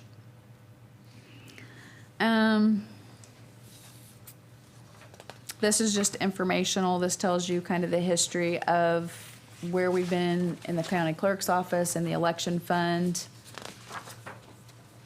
The one I want to get to next is the comparison of county salaries. I gave this last year during budget time, so I have not updated it. But during that time, there was some Department of Labor rules coming down that they were going to change the minimum salary position from $35,000 to $58,000. And so we built our budget around that. And, of course, there was a court case in November of that year, and so it did away with it. So they didn't really have to honor it. But in January, the commission did honor that, and they moved our wages up to the $58,000. What I want to show is is this first column right here is the clerk, the next one is the treasurer, and then this is the register of deeds. We were, in my opinion, grossly underpaid compared to counties of our like size evaluation. The ones with stars they have similar assessed valuations. And I think that's why we've had so much turnover in this position. There has been 4 clerks since 2000 and since Kendall left. And I would look at the clerk's office as kind of the redheaded stepchild. They don't realize all the work that goes into that office. Yeah. If you look at the next one, this page, yesterday I thought, I'm going to pull and see what these same counties, what they have for their elections and what they have for their clerk expenses. We are the 4th out of about 10 counties, lowest for what's being funded for elections. We are the lowest clerk's office. Even with my requested budget, we're the lowest clerk's office to be funded. So we all are doing the same amount of work. The job doesn't vary much. And that's what I was trying to show is when the questions ask, what can you do to cut? The only place I have to cut is a person. Bones. I mean, we are down to the bare bones. Can you, I'm not a family against hiring full-time. Yeah. Can you share that person? Yeah, at certain times of the years, I think we could. I was gonna say, I'm just talking about if you're getting ready for an election or whatever, and then prep time and pay 2 months ahead or whatever, you gotta have. But if there's other departments that are short-staffed during certain periods of time, they should be cross-trained, it'd be a he. Yeah. Be Yeah. cross-trained to help in that department, because I'm sure, because I can't remember someone here that they could get by with their staff, but it would be nice to have marked up notes here somewhere. Yeah. I think that could work. Years ago, I think they had a floater position. Actually, I think it was Patty Love. I think she was the floater position, and she went between all the different offices and helped out where she could. Part of the problem with that, I would say, is a lot of these things are very, like somebody comes in, they don't come in every day to do a boat registration, or they don't come in every day to do a homestead. And so this person's going to have to spend a little bit of time in someone's office to understand what they're doing. And it's not a lot of clerical. It's not answering the phone. It's not, there's very specific duties. Well, it might not work because you're having cross-training with the other people in your office. Mm-hmm. So when someone takes a vacation, you don't miss a beat, Right. The little gal that was just in here that said, they're all cross-trained, so. Yeah. In my office, my accounts payable, my payroll clerk can do accounts payable.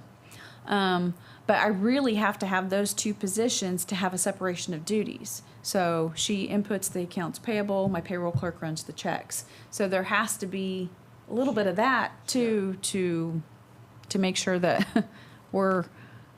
there's no fraud, that's where my mind always goes. I always am trying to find policies and procedures so that we don't put ourselves in that position. Can you educate me just a minute? Mm-hmm. Why is there not a separate election clerk?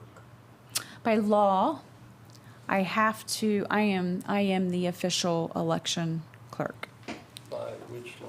By statute, Kansas statute. By statute? The county clerk is the election official. There's only a few in the state of Kansas that, it's the bigger ones like Wichita, Johnson County. Those places have a election office, but every other county has, the clerk is the election official.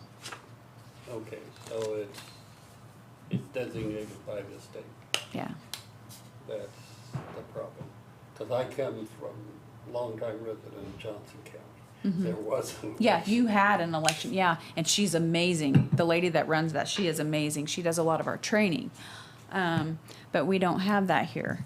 And so, and honestly, when it comes to elections, I would like to be a little bit hands-off because I'm an elected official. Yes. And so I try to train my deputy election clerk to know as much as she possibly can. But it's overwhelming.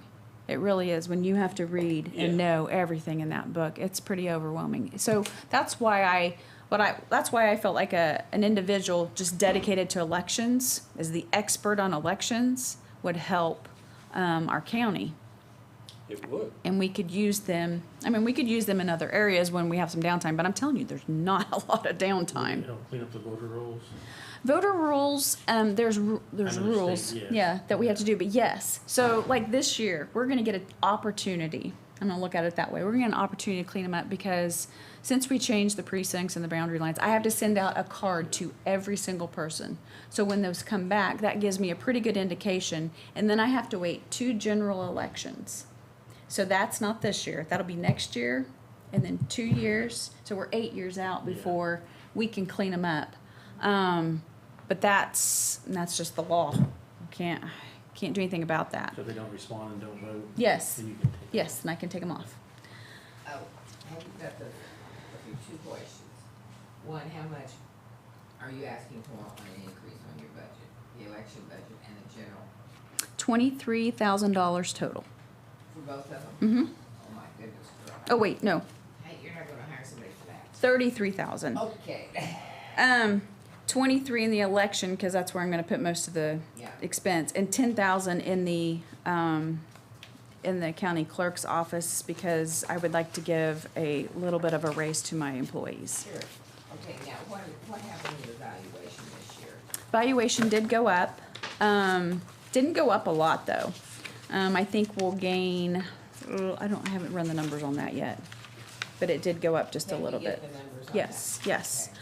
I'm hoping to have to you guys by next week all the requests that have come in the budget document, revenue projections, and that way it'll allow you to see, okay, this is what it's gonna do to the mill. Okay, one of the questions I have. Okay, on one of the things that came up, and I don't know if you were in here this morning or not with Bill, Mark, I wasn't Bill, it was his sidekick. Okay? Okay, before that mill has gone down, the mill levy has gone down 3 mills, okay, over Yeah. a period of time. And that's about what you had to transfer back? Yes. Okay. There's an explanation for that. Yeah, I know, now, that was, I mean, it went down because of wind money or something? No, that's not right. Okay. So the reason why I that, didn't say that, I mean, Yeah. somebody else, I didn't so say that. the reason why that is the previous commission wanted to keep levy flat or drop. The only way to do that was to transfer from the sales tax into Bill's fund to drop that. We can't transfer the sales tax into the general fund. So was sales tax up 3 mils It, from that thing? I mean, did it there was, lower? there was enough revenue in that Carry- sales there was tax some fund. carryover. Yes, that we could do Yeah. that. And they were warned, this is not sustainable. So that sales tax allows for Operations. mill levy reduction? No. So they It- switched it over to operations? Yes. And then cut operations Operations, as the yeah. mill levy reduction. See, most of those bond issues are written that way. It's very Yeah. specific. So that sales tax money can be used to repair this building.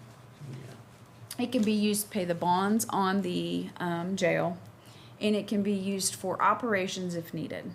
And so that's, Theoretically, it could be used for anything because they can move money around. They can move it to the Yeah. building and then switch that money to totally something else. they could, but you would see the trail, But I mean, legally, it'd be fine, right? I guess. And I mean, that's kind of what they did in a way, isn't it? Yeah, kind of, in a way. Yeah. I mean, what you did is you just reduced the levy. You didn't levy for that fund. You didn't truly levy for what it costs to run public safety. Did they reduce the mill levy last year? I don't know. They didn't last year. We stayed flat, I think. Valuations increased. Yes, and so they took advantage of the valuations. Before, I mean, the colleges. 2 years mill levy before, I think they stayed the same lowered it, for- right? Yes. Mill levy reduction. We, They spent over the reserves. 4 years, it lowered 7 mills. Yeah. Yeah, and they spent reserves instead. They Yes. didn't cut anything out of it. Yes. So that's why they have no money. Yes, that is exactly why we have no money. So I And have, if you'd go back and watch the 2023 and 24 budget cycle, I talk about that. I've watched it. Well, and the other thing that concerns me, I mean, 'cause that's what's happened, okay, which means it's, one of these days we're gonna have to raise it, okay? I mean, unless we have a great landfall and someone comes in here and builds a $50 million building out here that we can raise, you know? I mean, There was discussions that we had at one point in time to try and maybe save some costs, and I hate to talk about it, shuttering this building, but using some of those funds to build a law enforcement center for your district court, your judicial system out there with them. You're not having to transport inmates up here. Everything's out there. Your judges, your court system, everything. And it's probably generating enough money now that you could build onto that building. Probably not a popular conversation, but you would be able to do away with the upstairs. They need to do a cost benefit analysis They and see what it would. really do. good point, please. Really do. I have a question back on your budget. You said Yes, it please. was a $23,000 with election and clerk together? 33. 30, yeah, Yeah. that's right, Yep. you did correct that. What is the increase to employee benefits along with that? In your, I see the list, but it just shows me totals, I'm not really sure. so what the that difference is without a raise. So, that's if I didn't give a raise. This is what it would cost. And overtime really isn't an issue in our office. The only time we have overtime is if there's an extra election. Sometimes those are reimbursed. So like if it's a school election, they have to pay us for that special election. So you could just add, if we gave a 1%, you just have to add 1% onto that. Okay.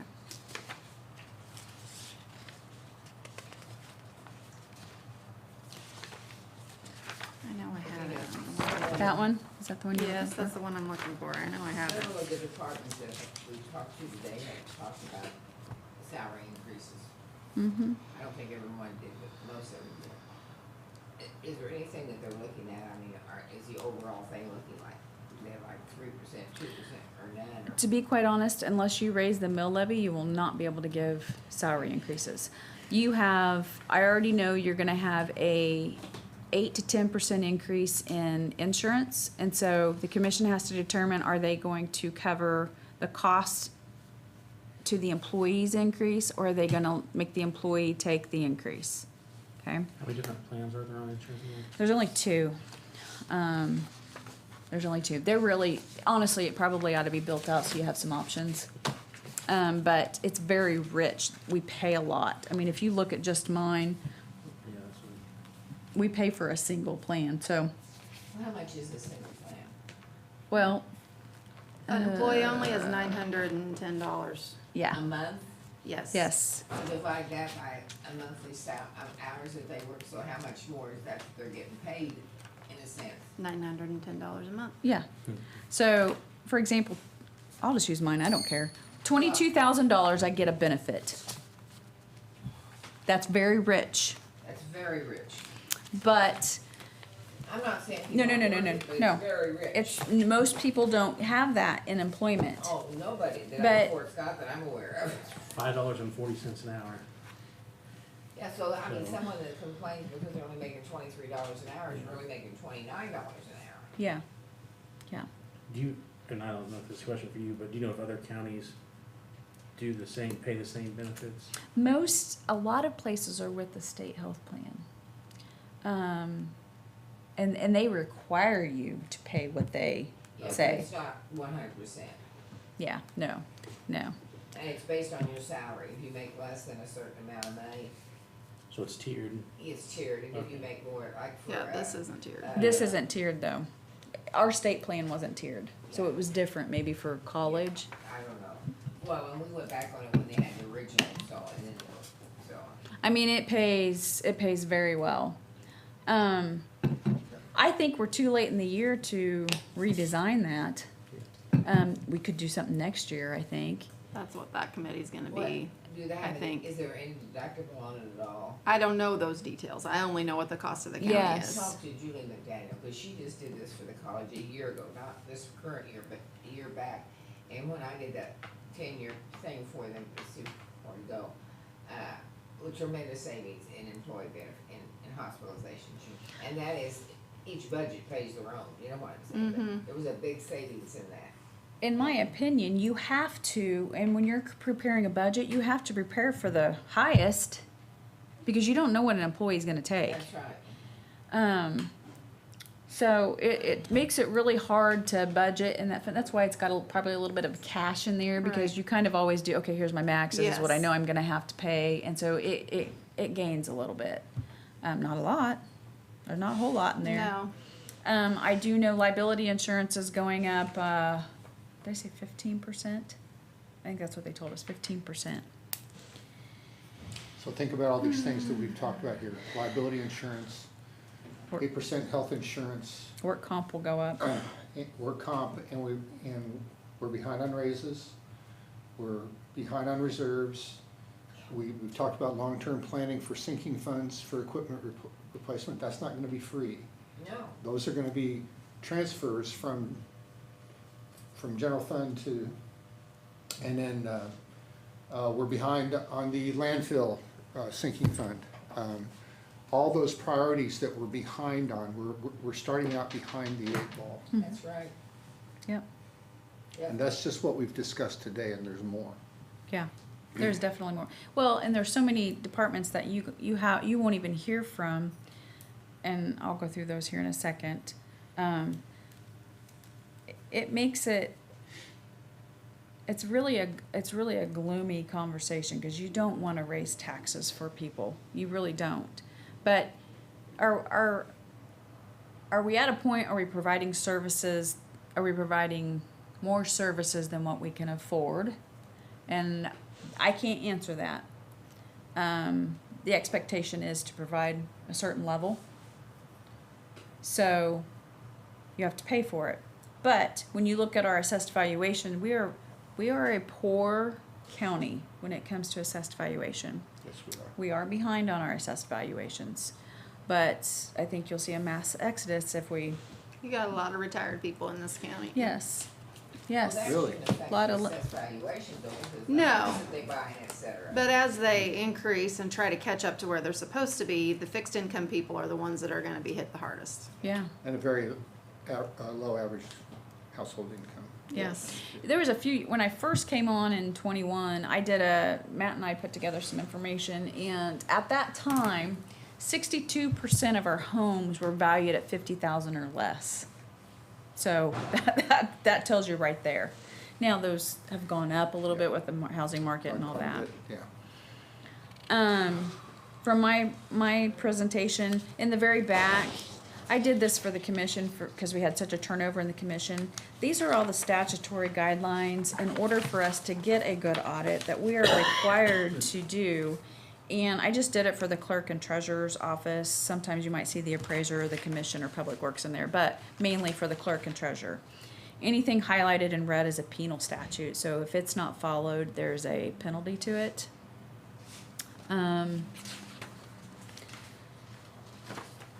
To say I have lots of ideas of what we can and can't, I don't. I don't have any ideas. I think we could do a complete overhaul of our benefits and we would still be in the same. I just can't believe it's $910 a month, though. That's for one person only. I know, Right. I understand what you said, I'm thinking $600-700, not $910. I mean, surely there's a better. It'd be a catastrophic plan. Yeah. It'd be a catastrophic plan.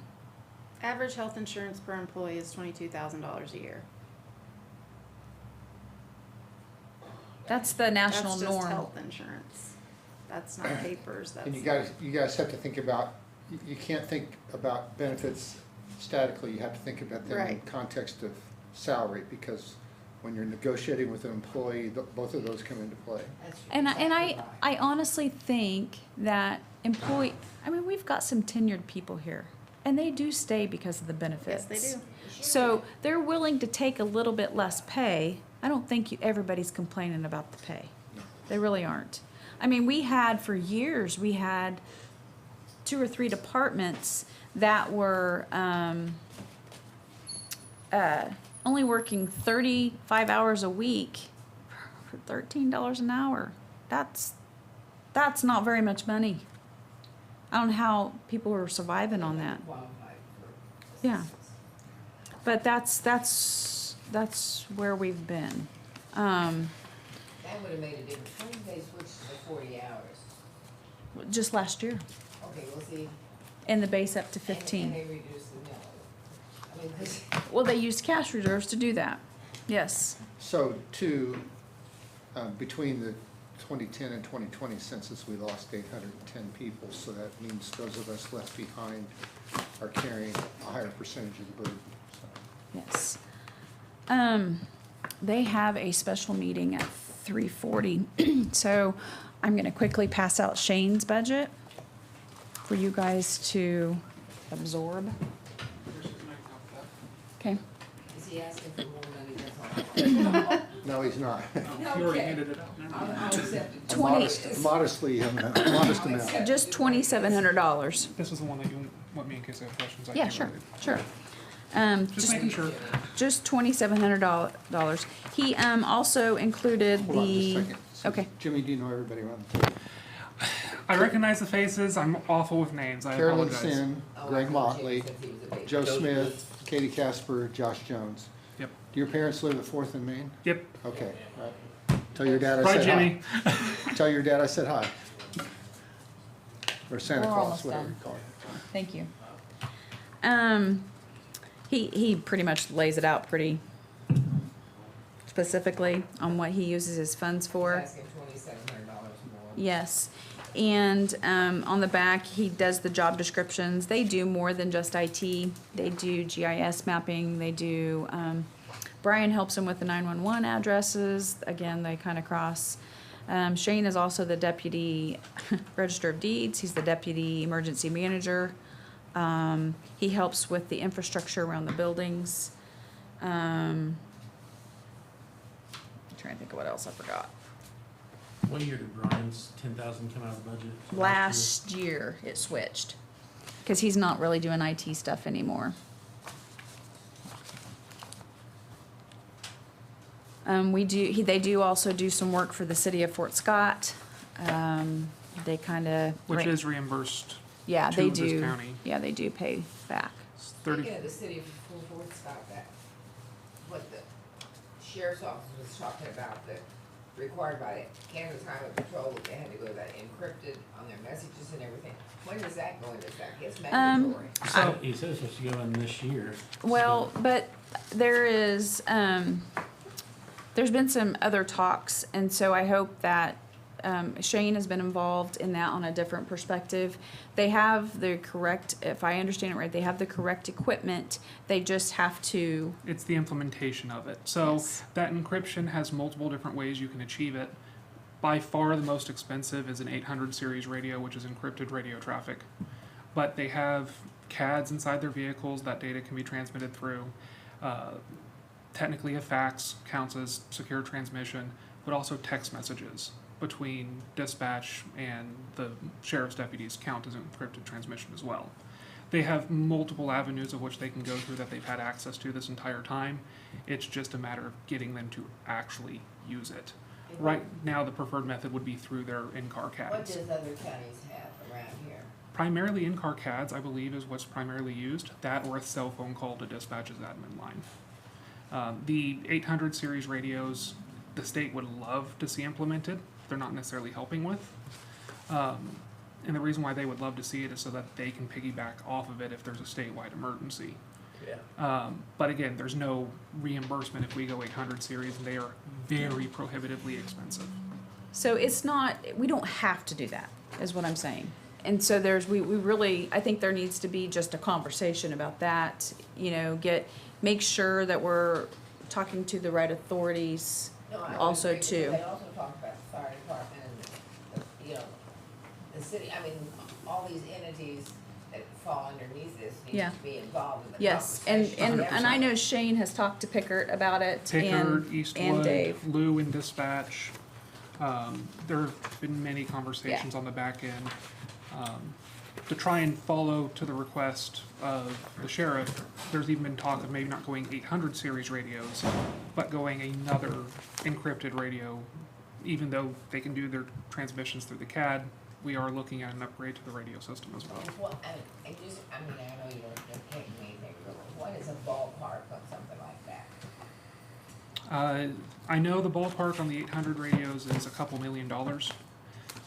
I'm not super familiar with the talks for the radio. I mean, based on What we every- currently have. Based on, no, an upgrade from what we have just for the sheriff's office Just for the sheriff's office. would be $2 to $3 million just for 800 series radios. Not counting the city.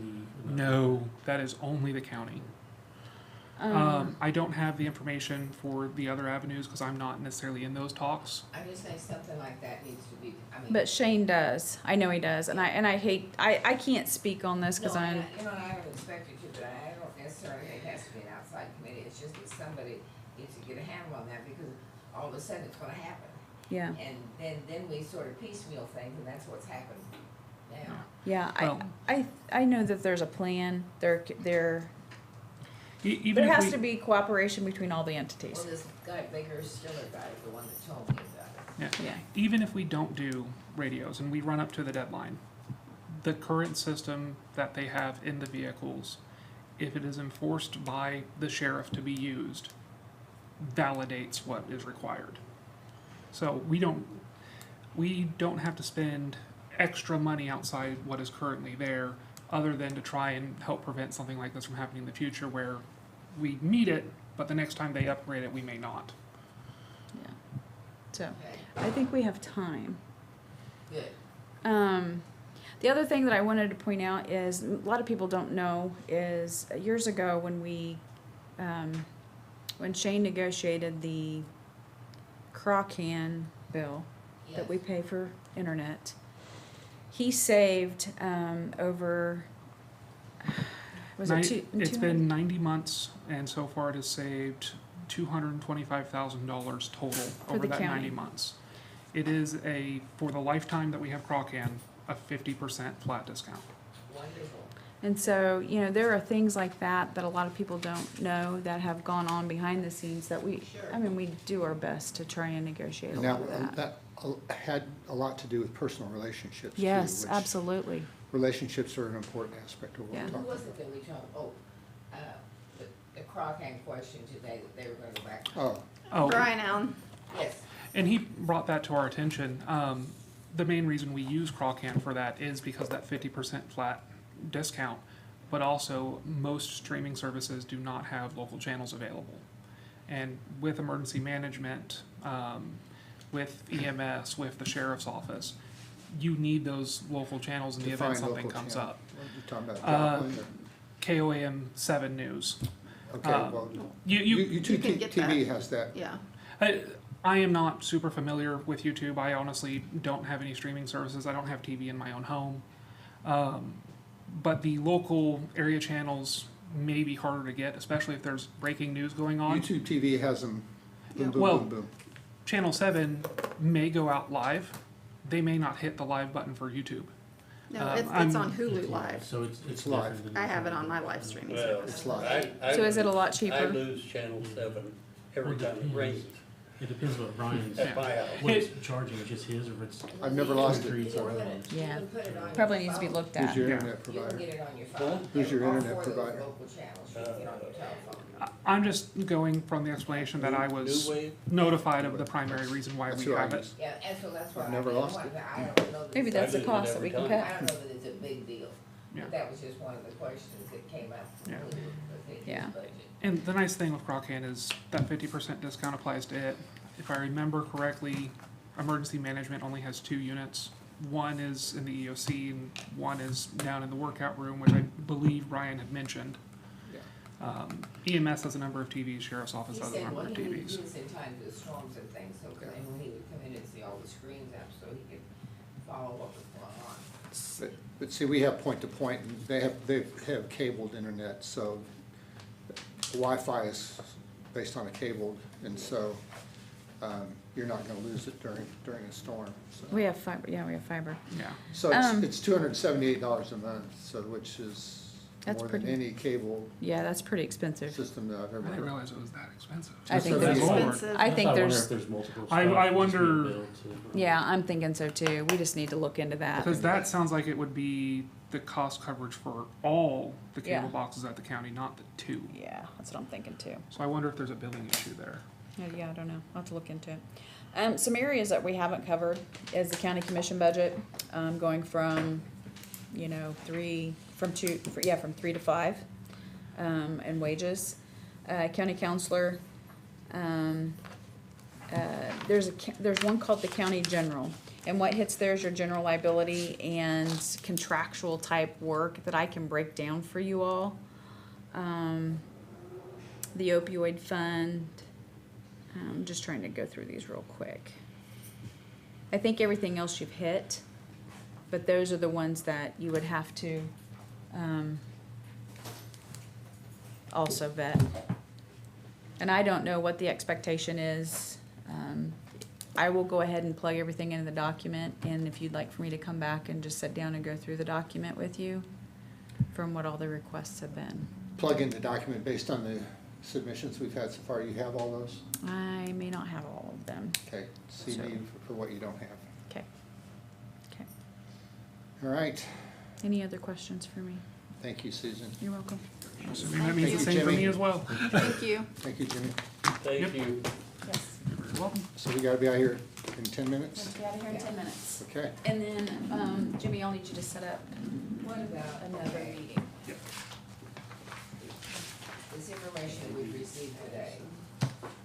Is someone gonna put all that, I mean, is she going to? I think it's put all just that Susan together? Susan and I are gonna put all that together. Okay, and send us a. So what I would like to have from you guys is your observations on the areas that you were assigned that pertain to ways that we can improve the operation, even if it costs more, such as sinking a fund for equipment, a long-term plan, and other thoughts and ideas you had on each individual, so that, I mean, numbers are static and on a page, but we also need to include some narratives with this to the commission.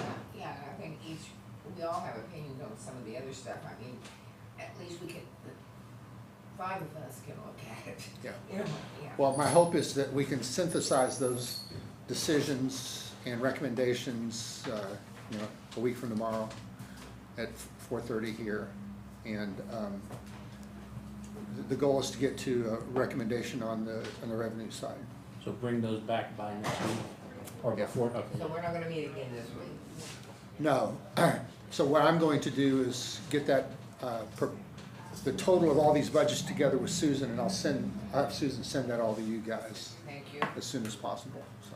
So you want us to bring our observations or recommendations to the meeting and Next not week. send them anywhere before? Okay. Correct. And you'll send me that article, Which article? the last we talked. Audit. Audit. Audit, Yeah. okay. I will do that. Oh, do we need to move to adjourn the meeting? I'll take a motion to adjourn. So moved. Second.